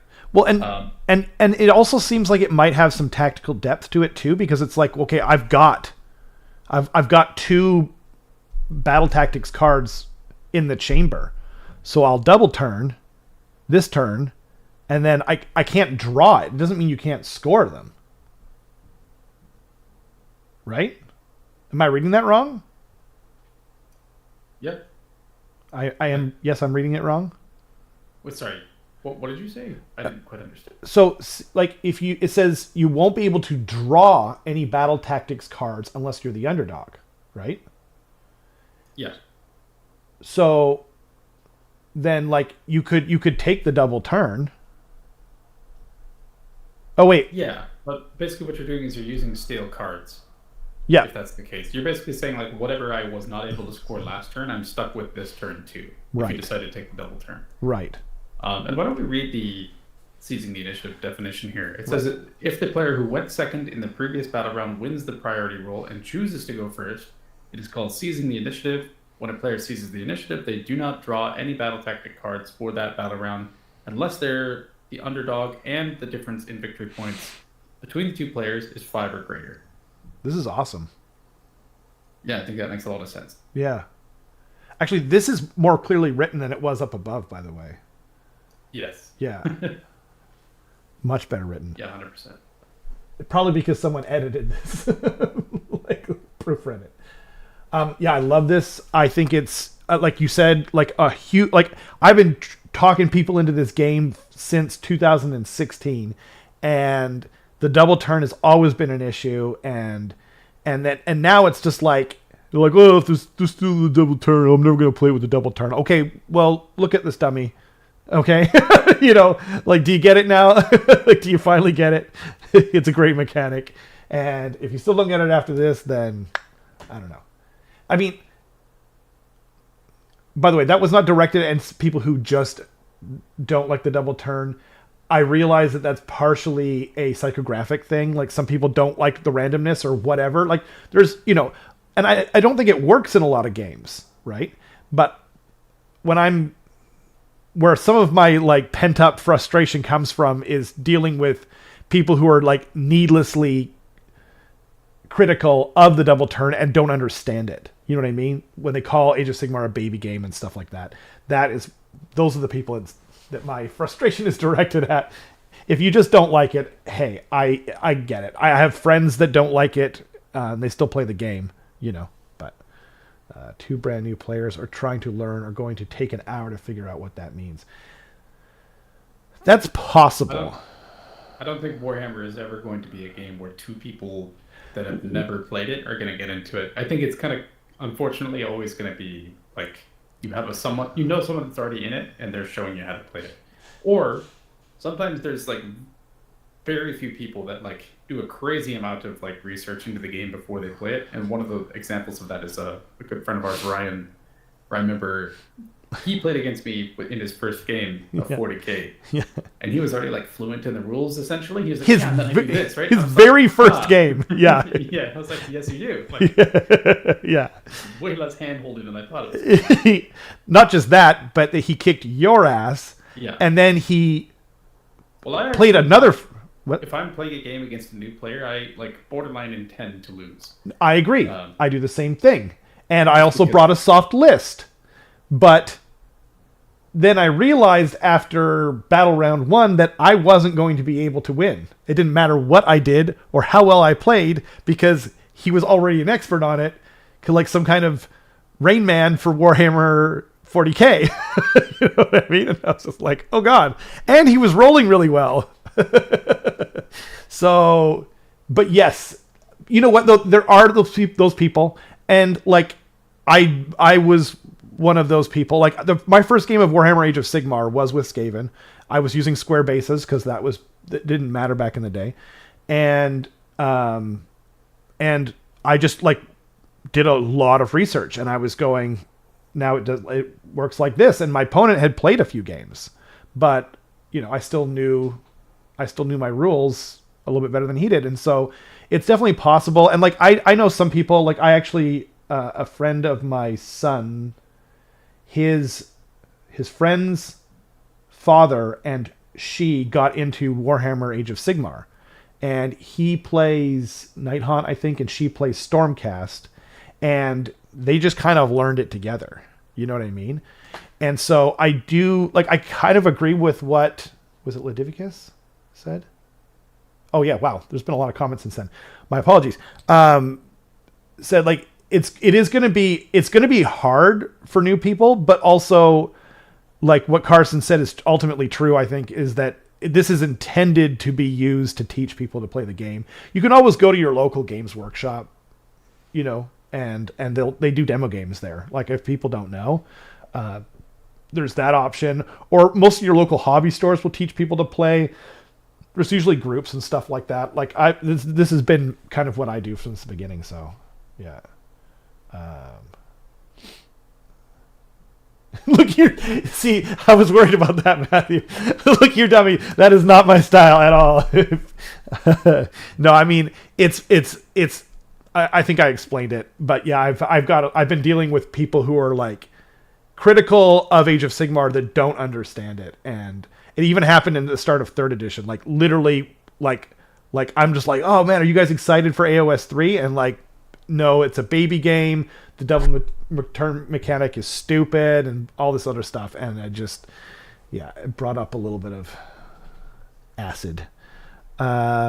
Kiki says, I used to not like the double turn until I actually played the game. Now it's my favorite. Exactly.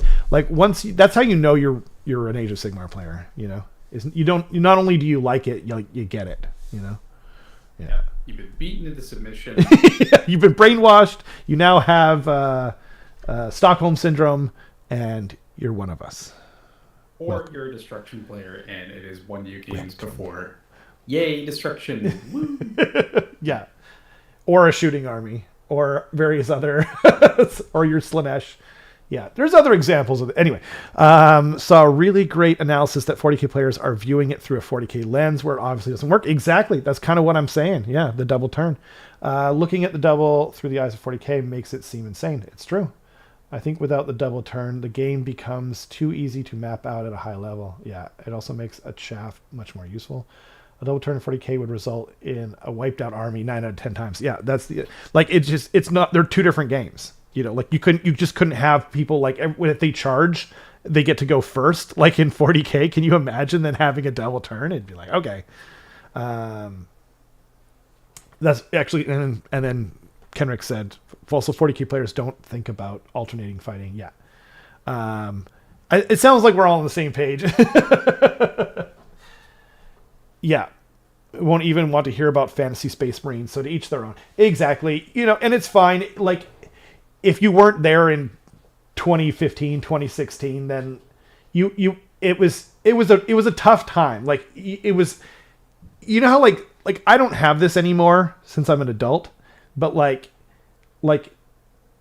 we've all had like probably our nerdy hobbies in the past where we don't like, you're talking to like someone else who's like a normie, and then like, oh yeah, what are you doing tonight? And you're like, I'm gonna go play, you know, Total War Warhammer for 4 hours straight with my friend and do all the voices and like, you know what I mean? And then you're just like, yeah, I'm gonna probably might play some video games later with my friends or something like that. You know what I mean? Like you keep it on the down low. And for a while, it felt like you couldn't talk about Age of Sigmar. How nerdy it is, yeah. Yeah, exactly. Yeah. I mean, like, and I've been the kind of person like I was talking with some of the parents. Our kids were playing in the park. This is ages ago. And they were like, what are you doing this weekend? I'm like, oh, I'm watching EVO all weekend. Like, what is EVO? EVO is the biggest fighting game championship in the world.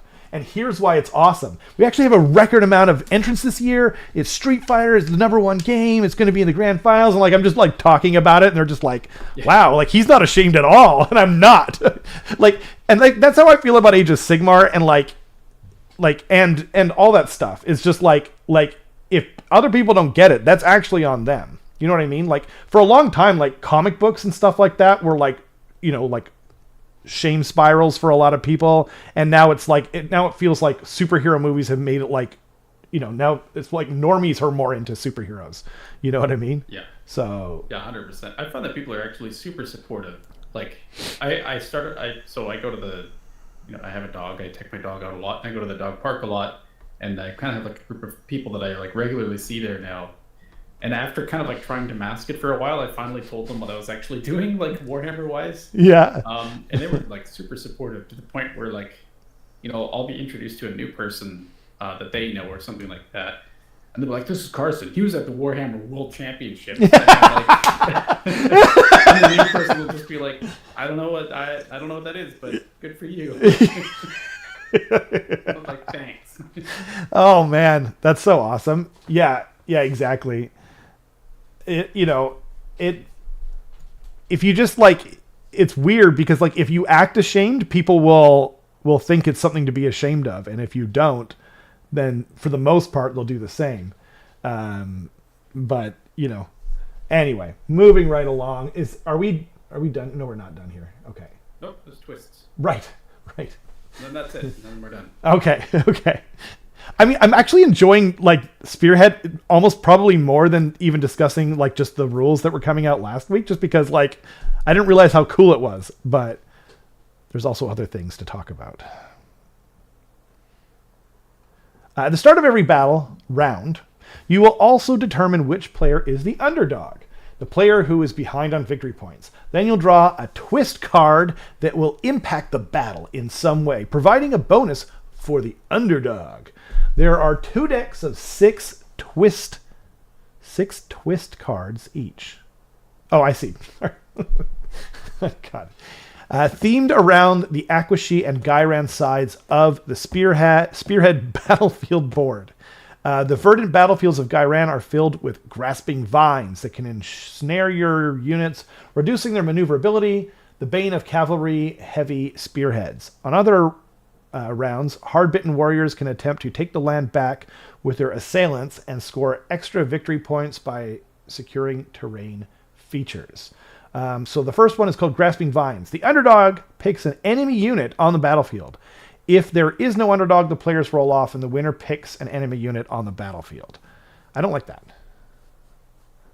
I don't like that. Like if there's no, then no one gets to pick, right?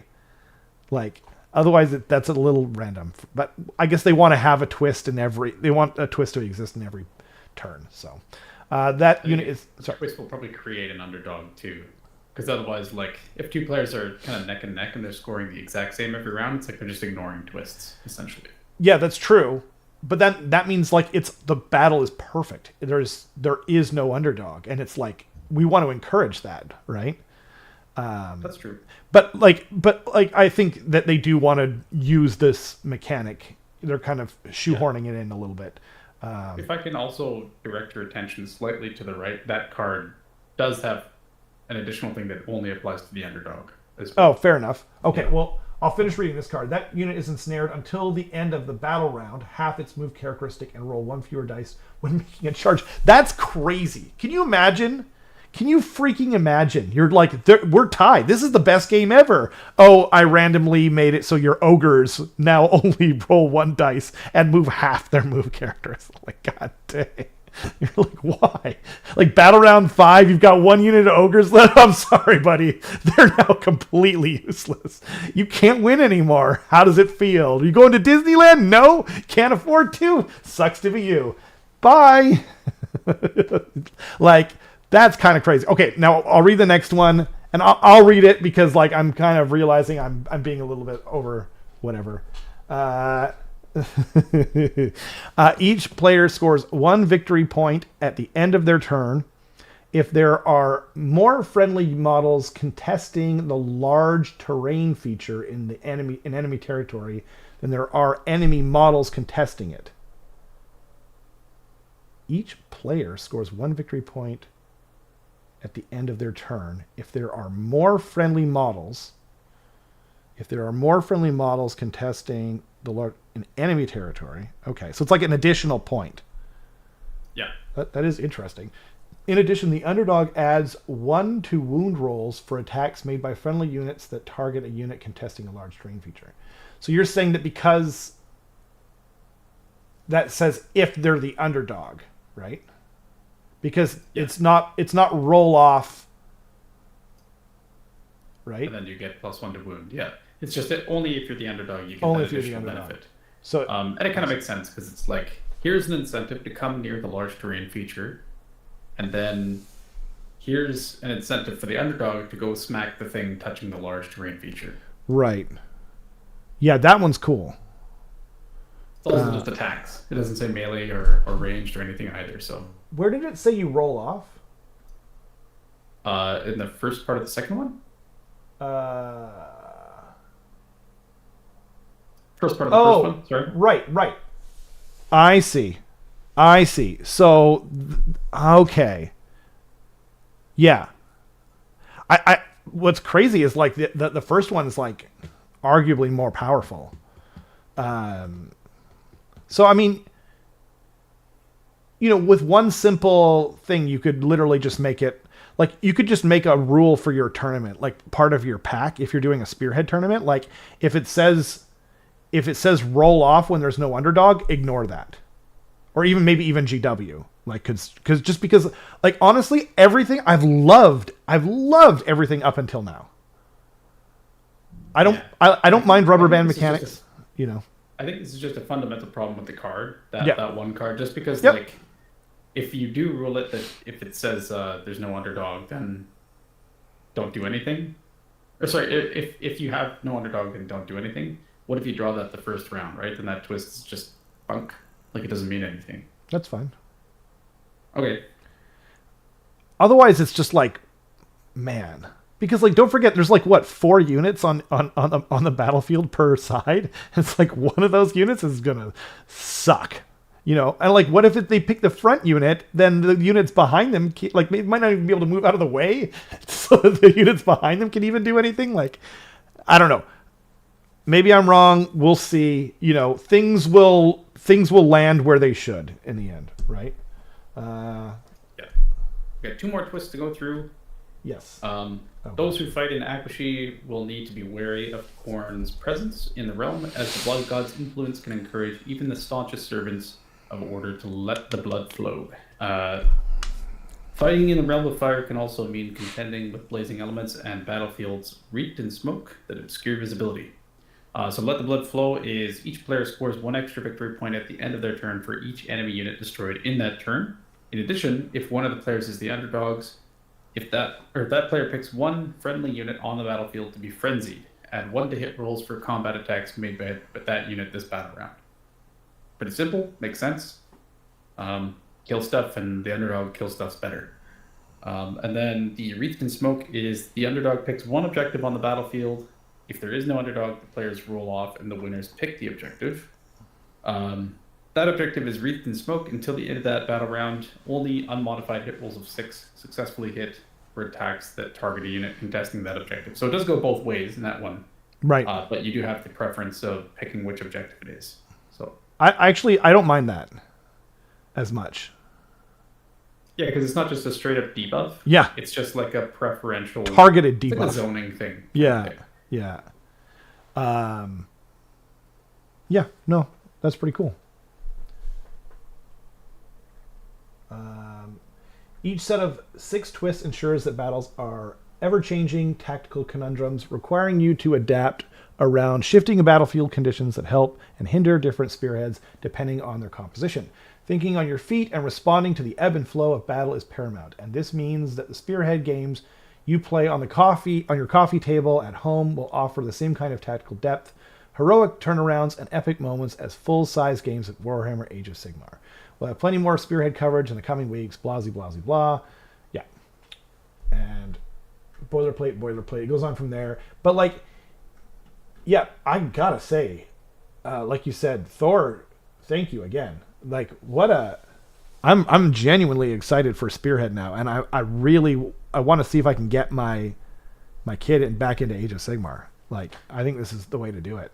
And you know, a lot of what they do is puffing, but like, I really do believe in the idea that like this style of play with cards is like a different kind and of genuine tactical depth, where you have to think on your feet and you just can't plan things out, because unless you're David Blaine or whatever, right?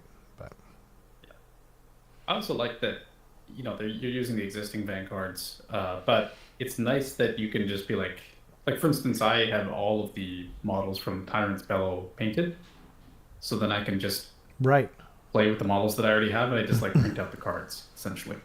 Yeah, that's awesome. I can just go back and do that, and there's no extra stuff that I have to get or anything like that. And I mean, like, the cards don't come in the Spearheads, right? I think they do.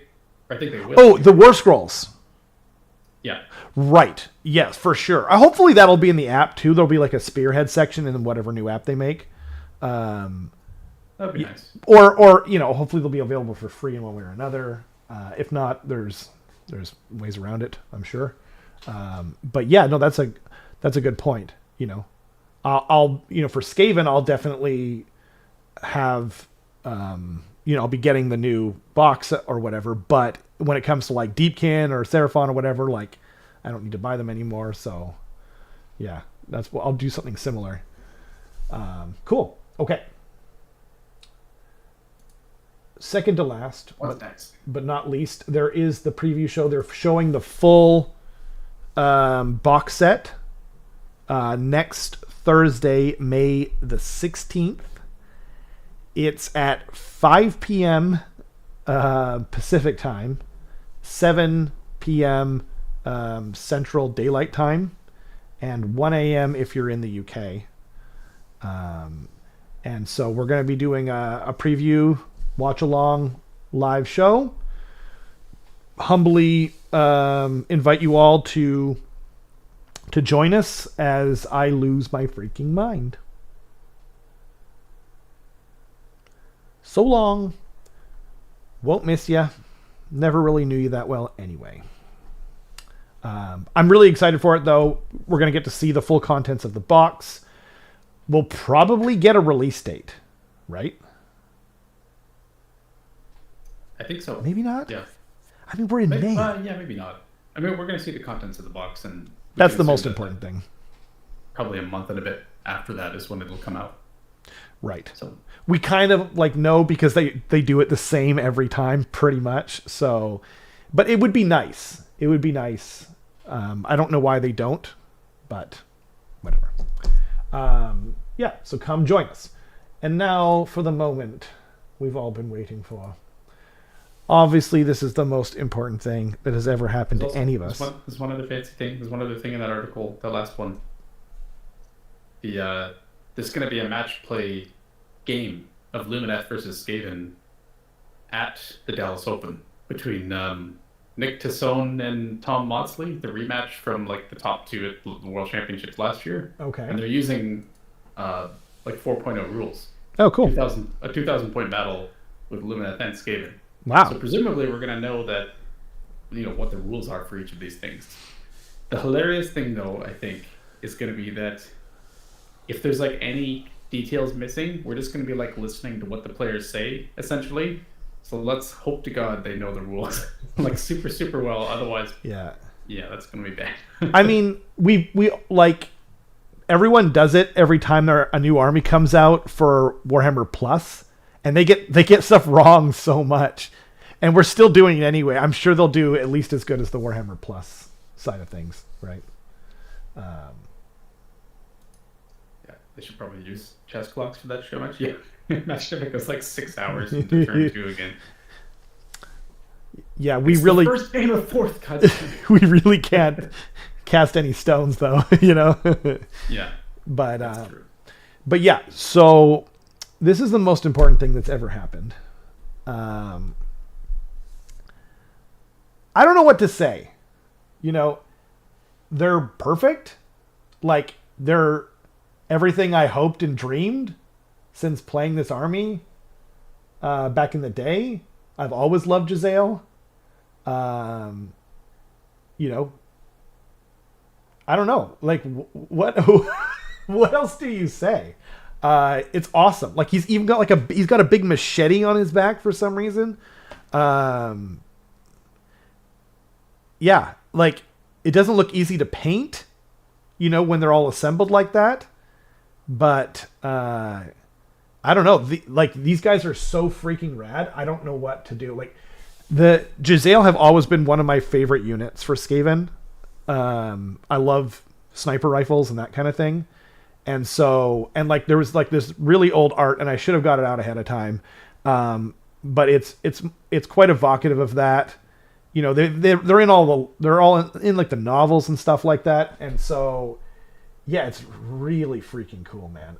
They got the notched out, the triangular shields, a little scope on there, like a little, like, what looks like a 2.5 power scope on there. It's so small. Yeah. Oh man, I would believe you. I would believe you. So I guess I'll scroll down. So this is, you know, I'm wondering if there's like a hero unit. Like, is this the hero, or if they're even gonna have that? They're still gonna come in units of 3. I like how this guy's butt is sticking out. You know, he's like they can't shoot me if my head's behind here. You know? Right? Reminds me of like a kid playing hide and seek, and then their head is behind the tree and their butt is sticking out. You know. I love that that's the case too, because like there's so few shooting armies, or it's not so few, but like there's like such a disparity between shooting and melee and Age of Sigmar that chances are like a Stormcast is just going to walk around the shield and like smack them both to the ground. Essentially. Yeah. Smack a rat. No, our defenses. Yeah, exactly. Yeah. He is. Yeah. Weapons team and Jezzail's need to be painted in sub-assembly as is. That's true. And I thought the engineer is the hero sniper. He'll basically go next to these guys, and then he can buff them in the shooting phase. But anyway, so yeah, this guy, he's got and I like how the scope is a little different. It's like a peep scope, but like, I don't know, it's literally just like a magnifying glass. And I'm not sure that I really like the oxidized like look that they put on the paint. I'm not really sure what that's supposed to be.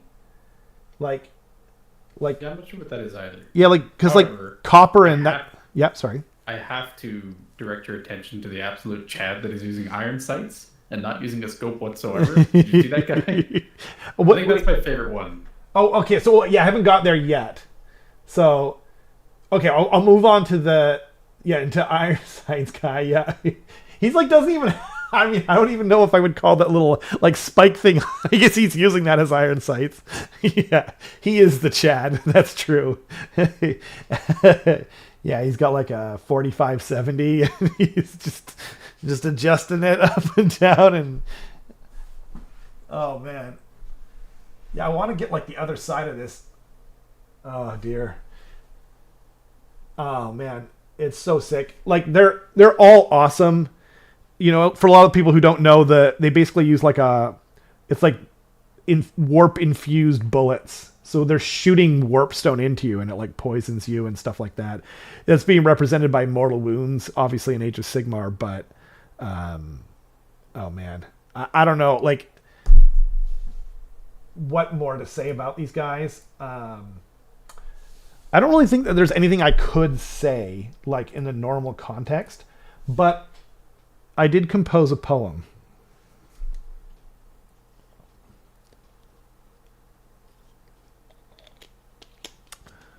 Oh, sweet Jezzail, from my lips escapes a squeal groan, the kiss of a warp gale, with a touch of warp stone. These models are a wonder perfection.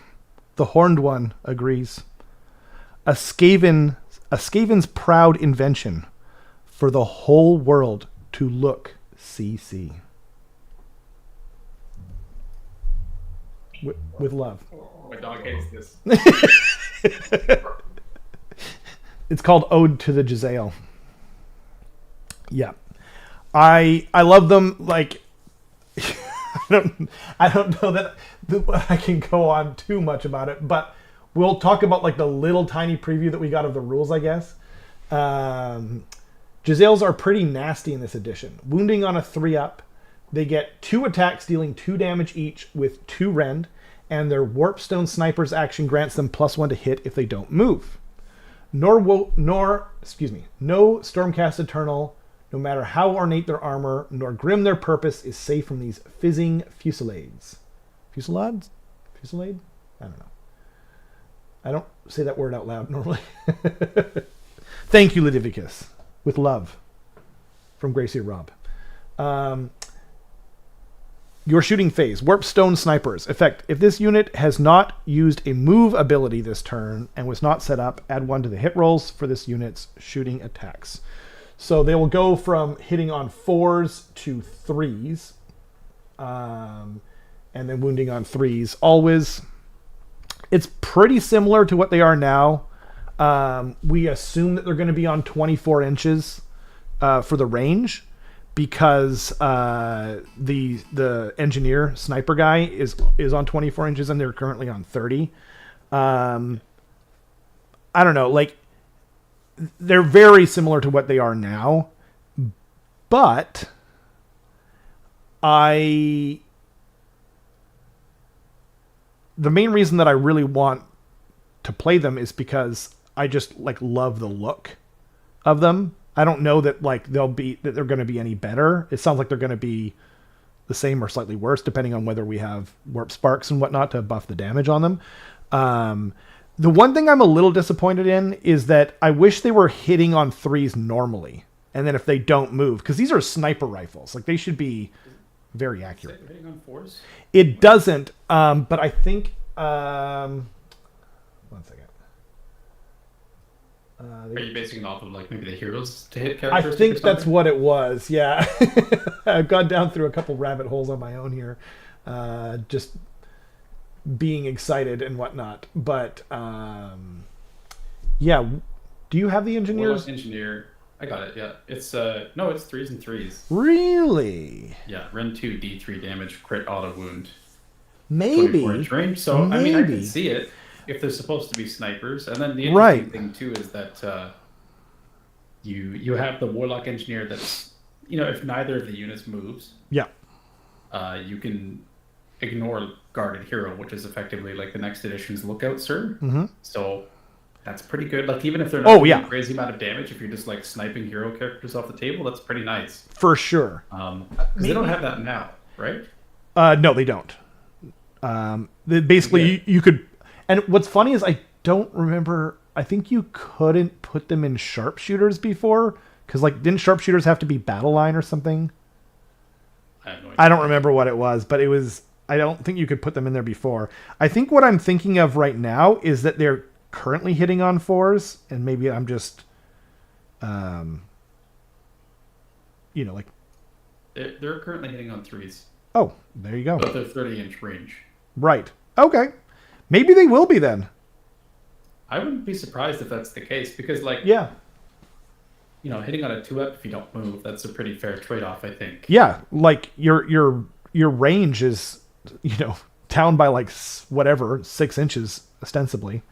Yeah, no, that would be cool. I hope that that's the case. It would feel weird if they were hitting on. If they're hitting on like, because that means all out attack. The best you could do on them is hitting on a 3-up, and Yeah. you'd think that they would be accurate, but I wonder if they're also. Usually... Sorry. Go ahead, sorry. No, please go on. Yeah. I was going to say probably the trade. Like, I wouldn't be surprised if these guys like hit pretty hard and pretty reliably, the trade-off is always like Points. they're points, and also they're probably gonna be paper thin, Yeah. right? Yeah. Like the Warlock Engineer is 5 wounds on a 5-up, so if it gets coughed on by like anything with a decent Yeah. melee profile, it's dead. Other right? Skaven snipers as well. Those Skaven snipers, Yeah. like even like a lead belcher could accidentally kill it. Accidentally. Like, Yeah, that's true. That's absolutely it's- true. And that's always been the trade-off, right? It's kind of like Bolt Boys right now. You know, they have a crap ton of mortal wound output that they can have, and it's pretty swingy. But Right. they're 2 wounds on a 6-up, I think, right? They're you mean for the current ones? Yeah. I believe 2 wounds on a 6-up, and then I think if they don't move right now, they get +2 to their save against shooting attacks or something. I think. No, I don't think they get plus. Do they? I don't know. I'll look that up. It used to regardless, be, you know. This with the little bit of information that we have here, I think they like these. They have a niche for sure. Oh, for sure. Yeah, and Ludivicus, you're absolutely right. It was because they were labeled artillery, and you also couldn't reinforce them at least in 3rd edition. I don't remember 2nd right now.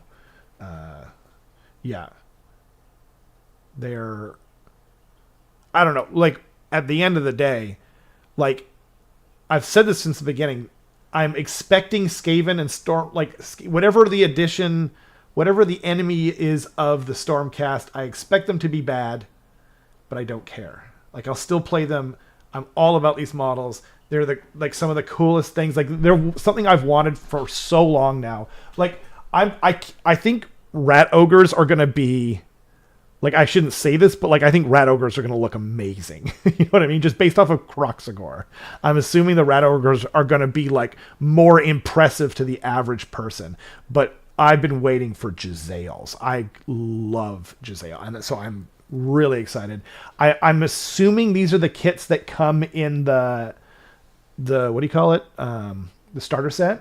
Box. Yeah. So, and I'm assuming, like, for Bolt Boys, there was one kit for the launch box, and then there was a totally separate kit, the full kit, right? I've got a suspicion. I hope I'm wrong. I really hope I'm wrong. But I have a suspicion that these are going to be the same kit, like the Hobgrot Slittas were in Dominion. Right. I can't wait to see them either, Ludivicus. I'm hoping that not only do we see new Rat Ogres, but eventually we see like a Claw Lord on like the. He's not called a Rat Ogre. He's called something else. But basically, like, they have like like they kit out a Rat Ogre. Like, it's usually a bit bigger of a Rat Ogre, and then the Claw Lord can mount them on the back and ride them around into battle. I would love to see something like that too, you know? But honestly, the Wolf Rat is probably the coolest. Like, I would rather have the Wolf Rat than riding the Rat Ogre, as cool as that would be. But oh yeah, I hope we get launch box Rat Ogres, and we get a separate kit for Rat Ogres too. Like, that I really want to see, because you want some variety, you know. Island of Blood Rat Ogres, those are cool, Castellan, but honestly, and like, I've got them right here, they're definitely the best ones that they've ever made. But I'm telling you, man, the new Rat Ogres are going to make those look like trash. Like, they're small. Like, they're the same size as like a Saurus Warrior. Right? But like, yo, Sean, what's up, man? Rat Ogre Bonebreaker, thank you. Good job. A Rat Dobby. I'm surprised they've held so many models for the box reveal. I hear you, Warpstone. I'm surprised that they're showing this many. I'm actually surprised in the opposite way, because I feel like with Leviathan, they showed like Termagants, they showed Terminators, and then they showed the launch box. I could be wrong about that. I know there was like the whole competition of whether the final, because don't forget there's the launch box, and then they're going to be getting a bunch of sculpts when the army book comes out. So, yeah. Oh man, we need to get a new Master Molder too. Like, we've got new Rat Ogres coming for sure. We need a new like Master Molder. I would love to see a Master Molder on Brood Horror. like Total War. And, okay, bear with me, guys. I know it's way too early. It's way too early. But what if we got cool mutations we can put on our army for Molder like you could in Total War 2 with Throt the Unclean? Like, whoo, baby. That would be so sick. And like maybe even the mutation would change, and like sometimes they would just melt into a pile of goo. And other times they would like have like crazy effects. Just painted the current Master Molder, and that whip makes me so nervous. The whip is fine. I've got him. I think he's in the other room. I mean, wait, is yours made out of... I don't know, it must be made out of pewter. I don't think they make that one in resin. It's like, sometimes you'll bend it, but you can just bend it back. It's actually really surprisingly resilient. I've dropped it. A Gracie being carried into battle on a chair. Yeah, on the old, I think it was called a war litter in Fantasy. That would be sick, too. Yeah, you could... It was a claw lord, or no, I think it was just the claw lord that could get on the war litter. The Grey Seer, obviously, on the Screaming Bell, but oh man, and what about like a Master Molder riding one of those like those motorcycles? There's so many, because like that's what you could put in Total War. You could put Ikit Claw on the warp grinder. No, not the warp grinder. I always can't remember the name of that thing. I've got a bunch of them. Which doesn't narrow it down because I've got a bunch of everything. But anyway, you could put Ikit on that or on a Doom Wheel. Either way. Oh, just give it to me already. Oh, it's a pain to transport. Too heavy for magnets. Too awkward for foam. If you've got a magnetized case, I actually made a video on how to... Oh, wait, did I do it for this channel or the old channel? I don't remember. There's a way, if you get N52 warpstone magnets, and you get them 2 millimeters thick and 5 millimeters wide, you can glue it to the bottom of an official GW base, and it'll be flush with whatever you're magnetizing it to. And I have a video on my old channel where I'm shaking my case, and they don't go anywhere. But yeah, if you're flying with it, yeah, that could be a little nervous with, the rattling around, and yeah, you might have to put it separate or wrap it like in foam and then also magnetize it in case it gets loose. Yeah, I hear you. I want those Skaven motorbikes so bad. Me too. They would have to be in units of like 2 or 3 now. You know what I mean? But then they just go ripping up the board. Ugh.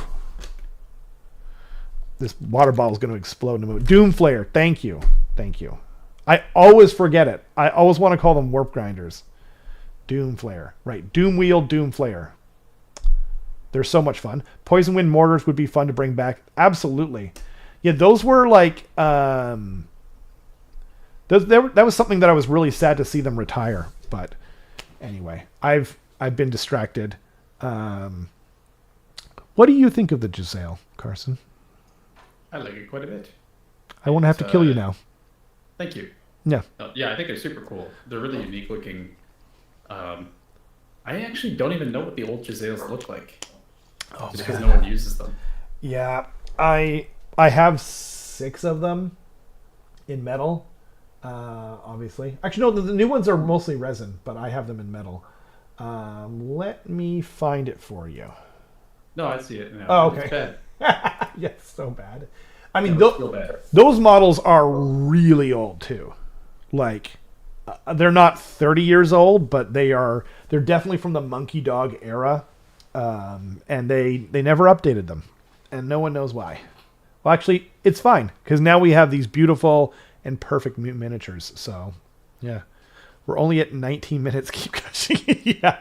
Like, well, actually, I do want to say, okay, a couple of things. Oh, no, that was the other thing. The machete. That guy's got a freaking machete. Like, that is no joke, that sword. It's a chunky little guy. Yeah. The old ones had little knives. Yeah, they had knives, but that's not a knife. That's for, like, whacking. This is a knife. Yeah, exactly. Crocodile Dundee. That's not a knife, that's a spoon. Yeah. You played knifey spoony before. What's that from? Dang it. Simpsons. Simpsons, that's right. I forgot. Oh, that show was godlike at times. I mean, that's like a bushwhacking machete, though, right? That's not like a get off my lawn machete, you know, one of them. That's like Like we all have. like we all have, obviously. Yeah. But it's not very far away. The fact that it's out of harm's reach, you've already failed. I know. It's true. It's true. But luckily I got my trusty Jezzail with me. Okay, so I'm hoping that they have like a decent melee attack, right? I'm also hoping that like this giant frickin' Jezzail shield thing, like they won't be able to fire in combat, obviously, right? So hopefully the shield gives them like a little bit better of a save, you know. And also, my favorite guy is the guy with the hood. I just like the hood. I don't know why. It's kind of like ghillie suit-ish or something. Assassin-y. But see, the other guy has a giant machete too. Like, that's like what the leader of the clan rats currently have. Like a similar kind of chunky sword. So, maybe they can, like, you know, dish it out a little bit in melee. If people get close enough. But I liked it in the Warpstone Sniper's ability. yeah. You see, like, the one dude whose head is peeking out, and he's got, like, the sword in front of the shield. Yeah. Just so you know, we got these two. Don't get too close. Yeah, exactly. Yeah. Yeah. It doesn't raise your confidence. I like this. I thought you were talking about this guy originally who's like peeking over the shield or whatever. He looks so like truly like, you know, gremlin-y there. Minus one to hit with the hood on. I can't Mischievous. see a damn thing. Yeah. Oh man. Whose idea was this? 4+ against shooting only as my prediction. I could see that. Yeah, and probably if they again if they don't. Because that's what the Fusiliers have right now, right? I don't. Or I thought. any of the I thought. Or did the Jezzail not currently have it? They had it at No. one point. I don't think so. I didn't see it on the War Scroll when I looked. Warp Lock Jezzails. Uh huh. Nope. Oh wow. Oh, you add one to stay. Oh, there you go. Yeah. With missile weapons that target this unit. Okay. It's the old. In addition, and they're currently a 5+ save. So. Yeah. But I know that Fusiliers are like an unrendable 4+ if you shoot them. They're an unrendable. Or they have Or, sorry, ethereal. I think it's if you're in like cast light formation or whatever it is. Oh, Then you have an unrendable 4+ against shooting. I'm pretty sure. that's pretty cool. Yeah. Definitely not any Sasquatches in this chat. That's good. Allegedly. Yeah. No one left any beef jerky lying around, so they went somewhere else. Oh no. This big hand comes down. Spam jerky. Love it. Spam jerky. Oh, cool. Jezzail's in Warhammer Fantasy Battles get a 4+ against missile attacks to the front. Yeah, like just something to kind of signify, you know, they've got a giant shield.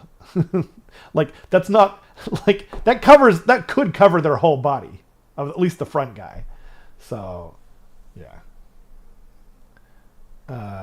I would like 4th edition to be out already. Thank you. Is that a can of spam? It sure is. We're gonna make musubi. I got my spam. I got my Canadian currency. What is going Life on? good. It sure is, especially with Jezzail.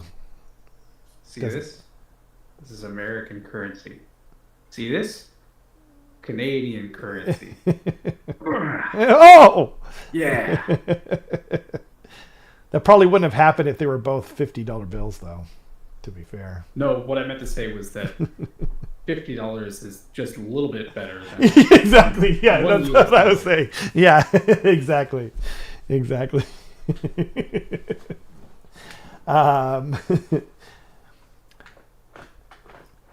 What? Okay.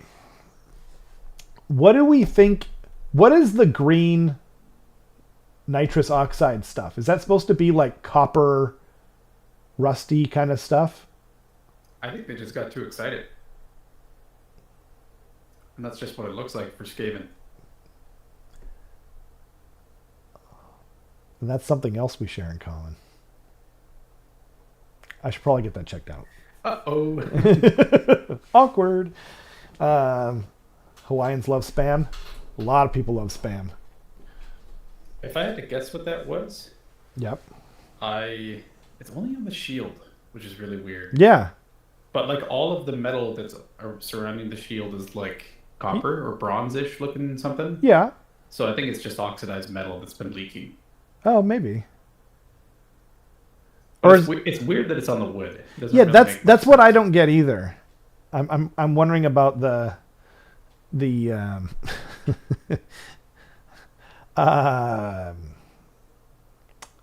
also I like the dripping like out of the tube here. Like there's warp stone. I didn't mean my tube. I meant the Jezzail on there. On my Oh yeah, I see that. It's like a little leak. Yeah, yeah. That makes sense. So like do they put the bullets in like in the action and then that's just like liquid warp stone that like powers up the bullets? Or are like the bullets in there like it's like a water gun? They're just shooting warp goods at you. yeah. That's what it looks like in Total War, actually. That's something they really needed to work on. A lot of the stuff in there, like the machine guns look like this almost the same.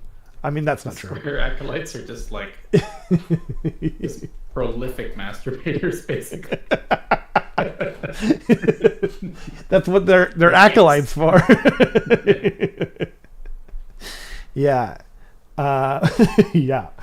I was thinking like the bullets are in there like a Nerf gun or something like that, and they just kind of go up the thing into the, you know. I see. Yeah. Maybe it's like you have to like suck it up into the gun and then Right. yeah.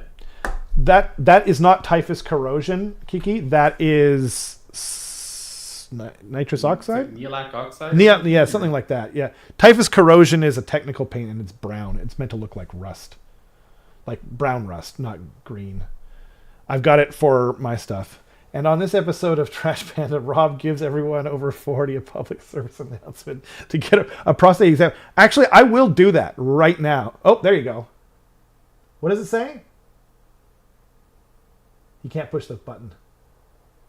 It's blurry. I can barely read. Oh! No. The left side is really hard to read. You do. You should. Neolac oxide. Neolac. Okay. I've been using Neolac. Neolac. Sure. Nihilalakh. Okay. Neolac. That old thing. I can't remember if I have it or not. I've been using other paints though for my verdigris.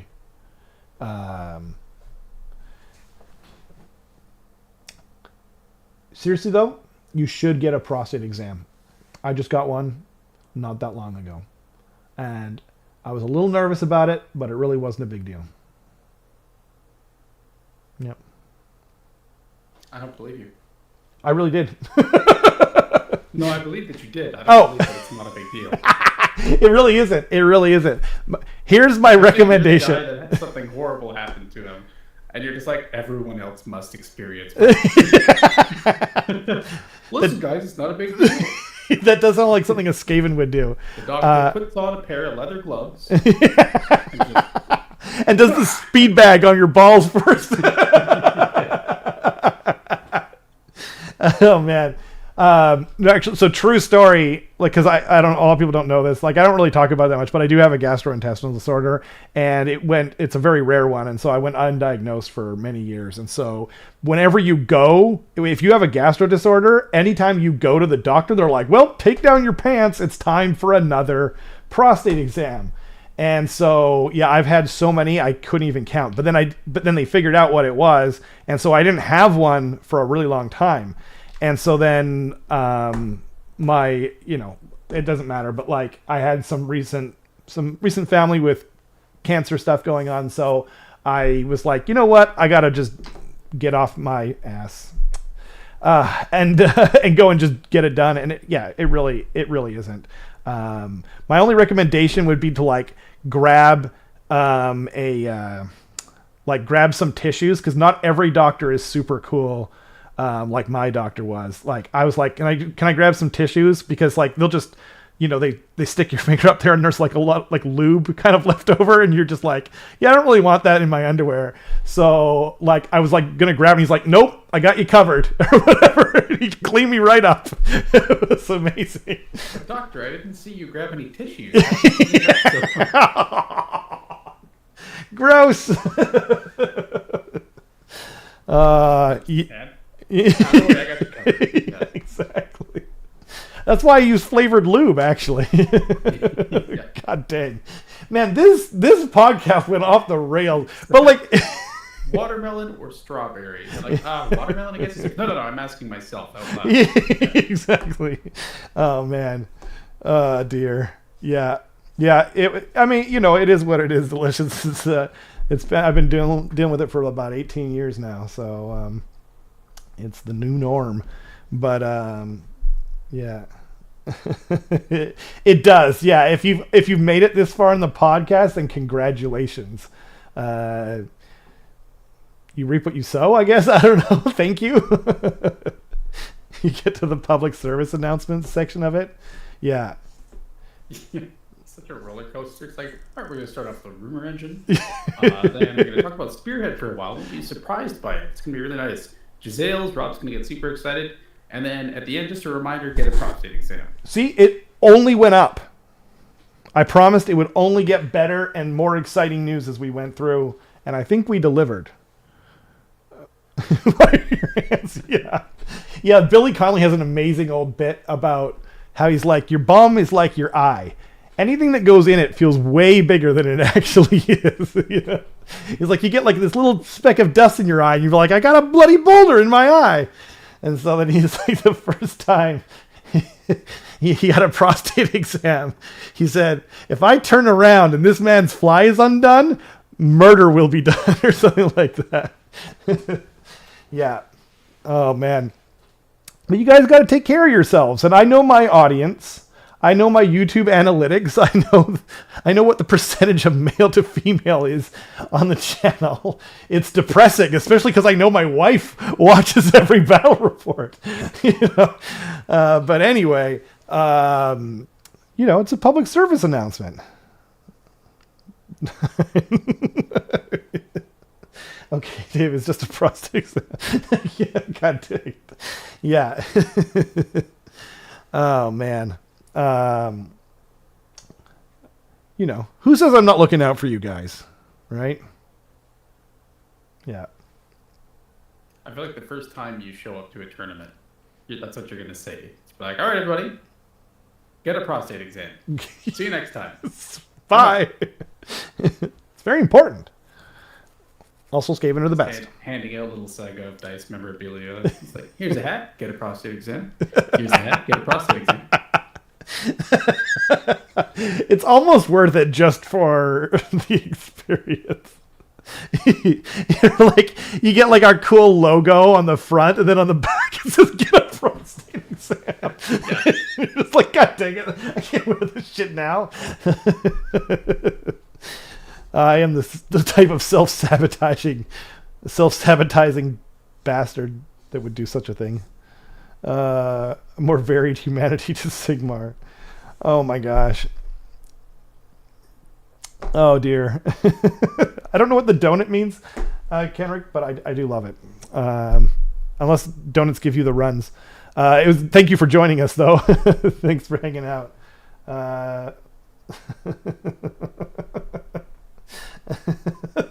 No, delicious. Did you hand out get a prostate exam stickers, or was it something to do with your local club? Because I'm definitely hoping for the former.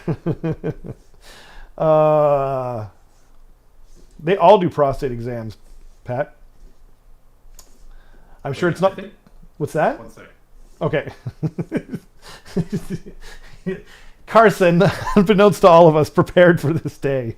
He comes back with a prostate exam banner. That's quite the sniper. My God, you guys are on fire tonight. Oh my God. Oh jeez. This is insane. Okay, thank God Carson's back. I can't take any more of these comments. Okay, delicious. Is this the sticker you're talking about? Oh! We're gonna wait a minute and a half of silence until he responds. Why haven't you responded yet? All right, from meat to yeet. That's right. Oh. That's right. Gonna hand out some corn snacks at the next GTE. I take my corn demons too. That's a good idea. I'm literally. Oh, it is. Delicious says yes. Nice. That's awesome. Cool. I was really hoping it was get a prostate exam sticker. I'm literally trying to I'm dreaming up like Skaven rat type designs, and like I actually kind of want to make this happen now. You should just be like not clever about it whatsoever. Just go like, I enjoy Skaven, get a prostate exam. I would buy 10 of those stickers. I would definitely, like stickers and like or like check your prostate, but like it's hyphenated or something. Check. Oh, you mean like the double word thing? Like yeah. Get your bum prostate checked or something. Yeah. Oh man. Yeah. Yeah. I mean, and like, oh no, actually, we'll keep actually talking about. There was actually an episode of Letterkenny. Did you see that? All about getting your prostate. Oh really? Yeah. They're all the guys are worried about it, and then they're all just like, yeah, it wasn't that big a deal. Yeah, it's a good one. I'm imagining Ikit Claw pointing like Warpstone good prostate exam better best. God dang, that's actually really good. Or it's at least good in our style of good. Right? It's the Saga of Dice standard for good. Meaning, a little bit, whatever. We'll finish that.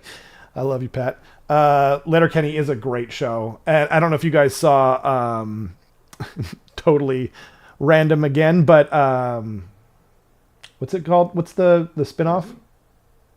What is it? Shorzy. Yes, thank you. Yeah. Shorzy, really good. It's like, I don't think it's quite as funny, but it's like got a better story and like a lot more heart to it. At least that was my impression.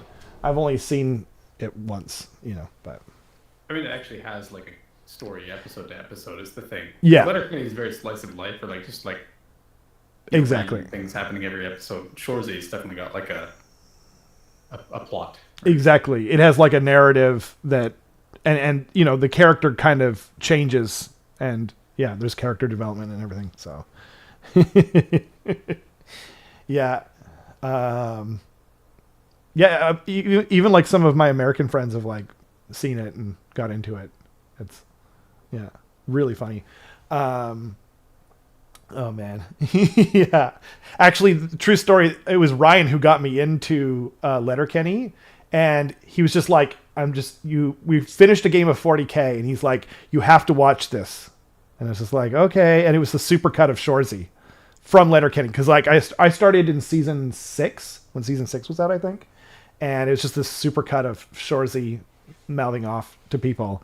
And I was like, that was really good. So I started it that night. Yeah. Very good. There's a wraith. There's a wraith in the meat dimension. Yes. It happens. It happens. Yeah. Ghost in the machine.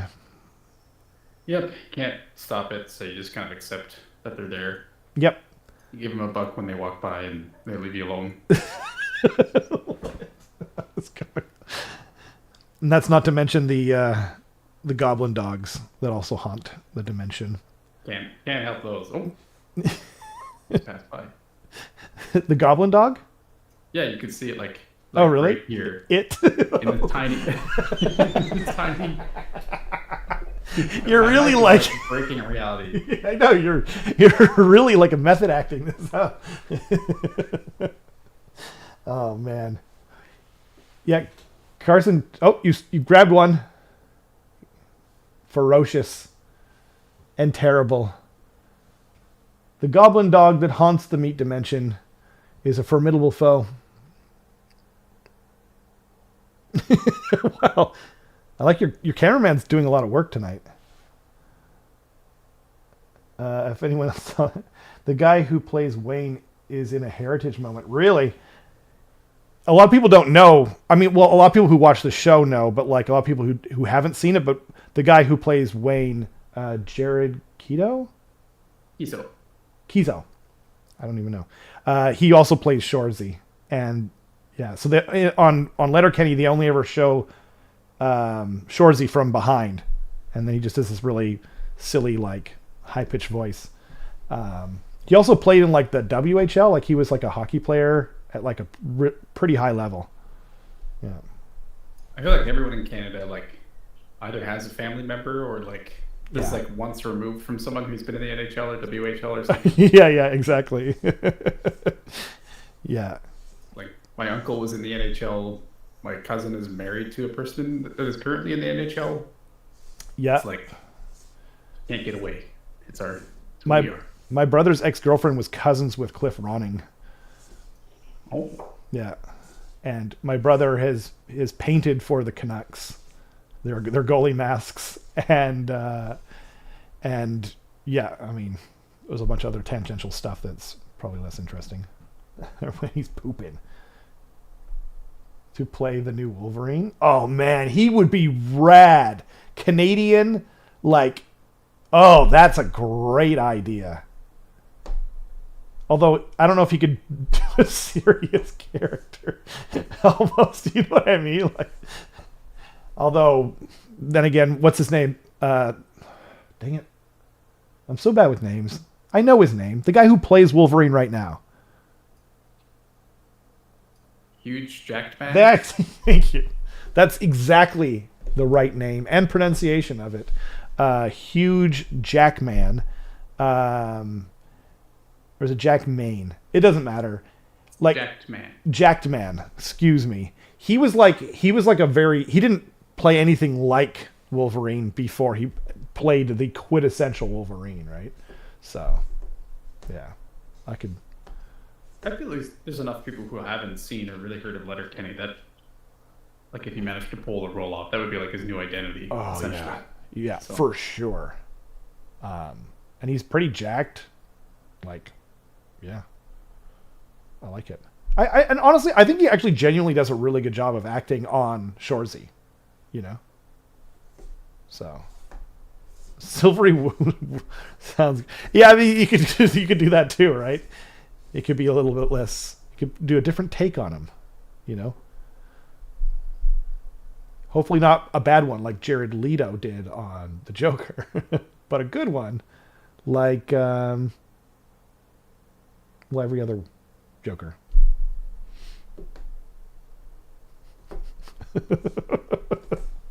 Bad one, like Jared Leto did on Joker, or Jared Leto did on Morbius.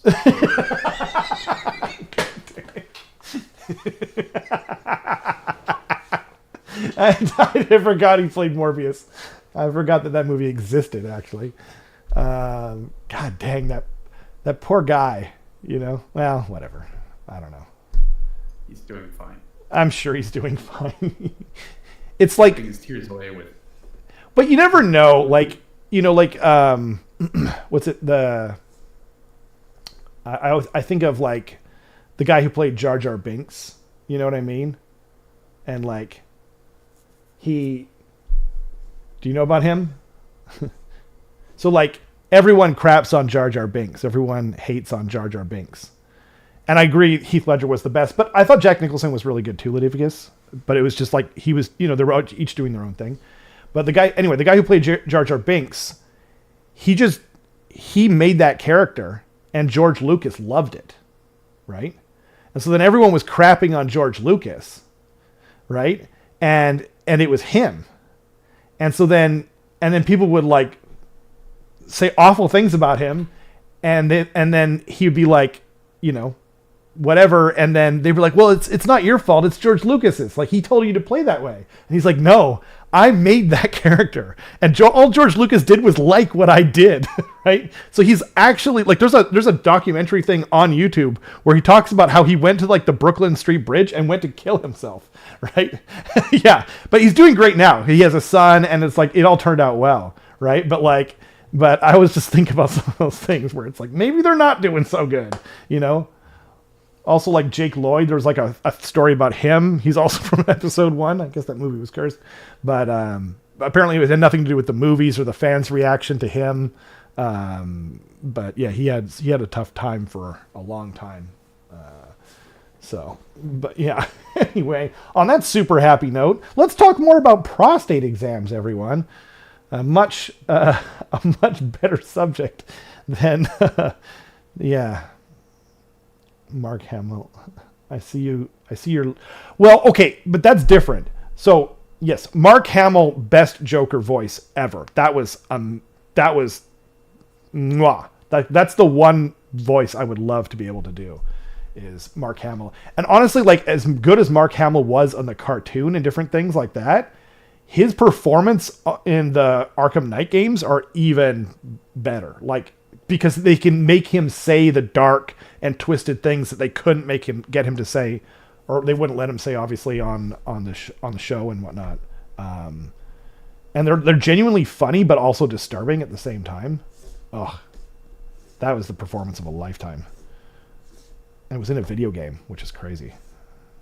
You know, prevention and prostate exams in one episode. Have I upped my game? Is that what we're... I appreciate it. It'll keep me off the bottle tonight. Bottle of tea. I like to drink my tea out of a bottle. I thought you were talking about Benadryl. Benadryl. Yeah. Next week's episode is brought to you by Calling Card. Yeah. Man, It would be amazing if we could get sponsors that just had nothing to do with Warhammer. Honestly, that would be like so funny. That would be so funny. Like, but like, okay, if it was like what's it called? Manscape, right? Yeah. Okay. Like, cause like they do everything. Like, you see them in Major Kill, who does 40K content alongside of like your favorite podcast of any, comedy podcast or whatever. But then just us, we have Cologard or whatever, however it's pronounced. Yeah. That Or would like be or something like that, like the diaper brand.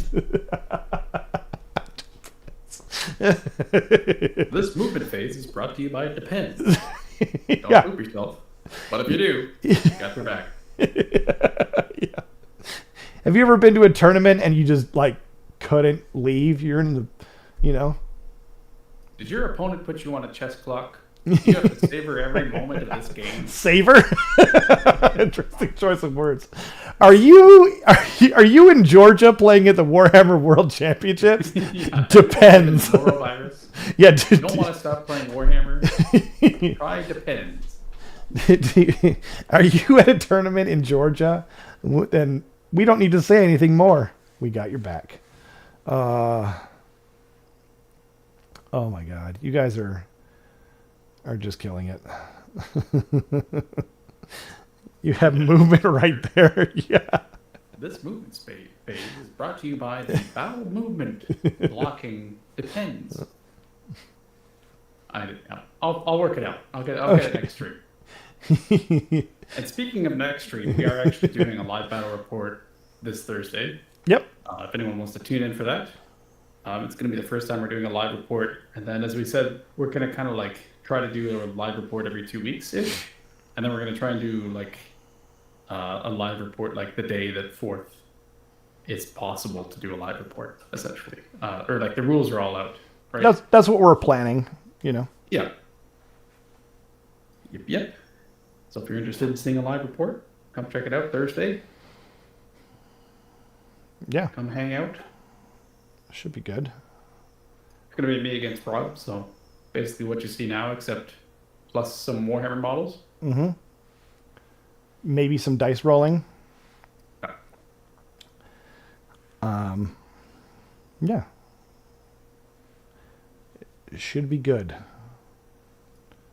This movement phase is brought to you by Xlax. When you got trouble with movements, Xlax has your back. Oh, God. There you go. Oh, dear. It's like mid-movement. It's like, normally his move characteristic is 6. However, I'm going to pop an Xlax and boost it to 12. Also, I'll be right back. Yeah, also, I'll be disappearing from the stream for about 20 to 30 minutes. Yeah. Oh, dear. What happened to us, Carson? We used to be not respectable, but, you know. Actually, nothing's changed.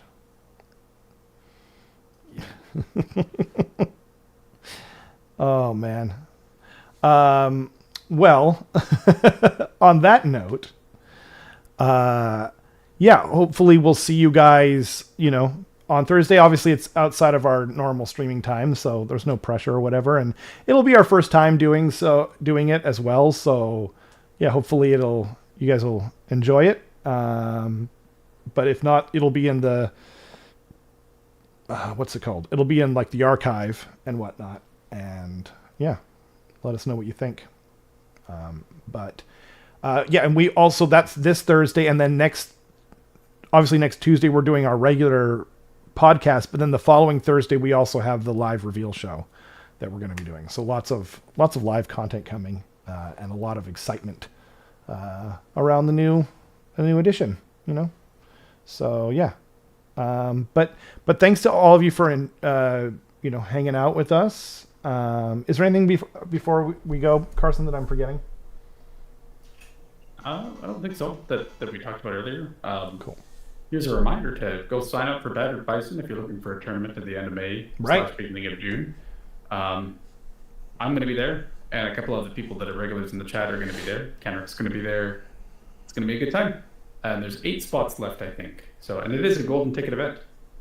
Yeah, and so I awesome. cannot win another golden ticket. So, even if I somehow miraculously win, it goes to the next person down. So, yeah, that's how much you are looking forward and wanting to go to the tournament. You know. Yeah. Flying across the country. Before we even knew it was a golden ticket tournament. Well, I mean, but you couldn't have gotten a golden ticket. Like, you knew when you signed up that you couldn't get one because you had one from last year. So, yeah, it looks like it's going to be really cool. Yeah, thank you. Yeah, thanks, Ludivicus, and thanks for joining us. For all y'all, you were super funny tonight, and I really enjoyed it. So, yeah, we'll see you guys next week. Bye-bye.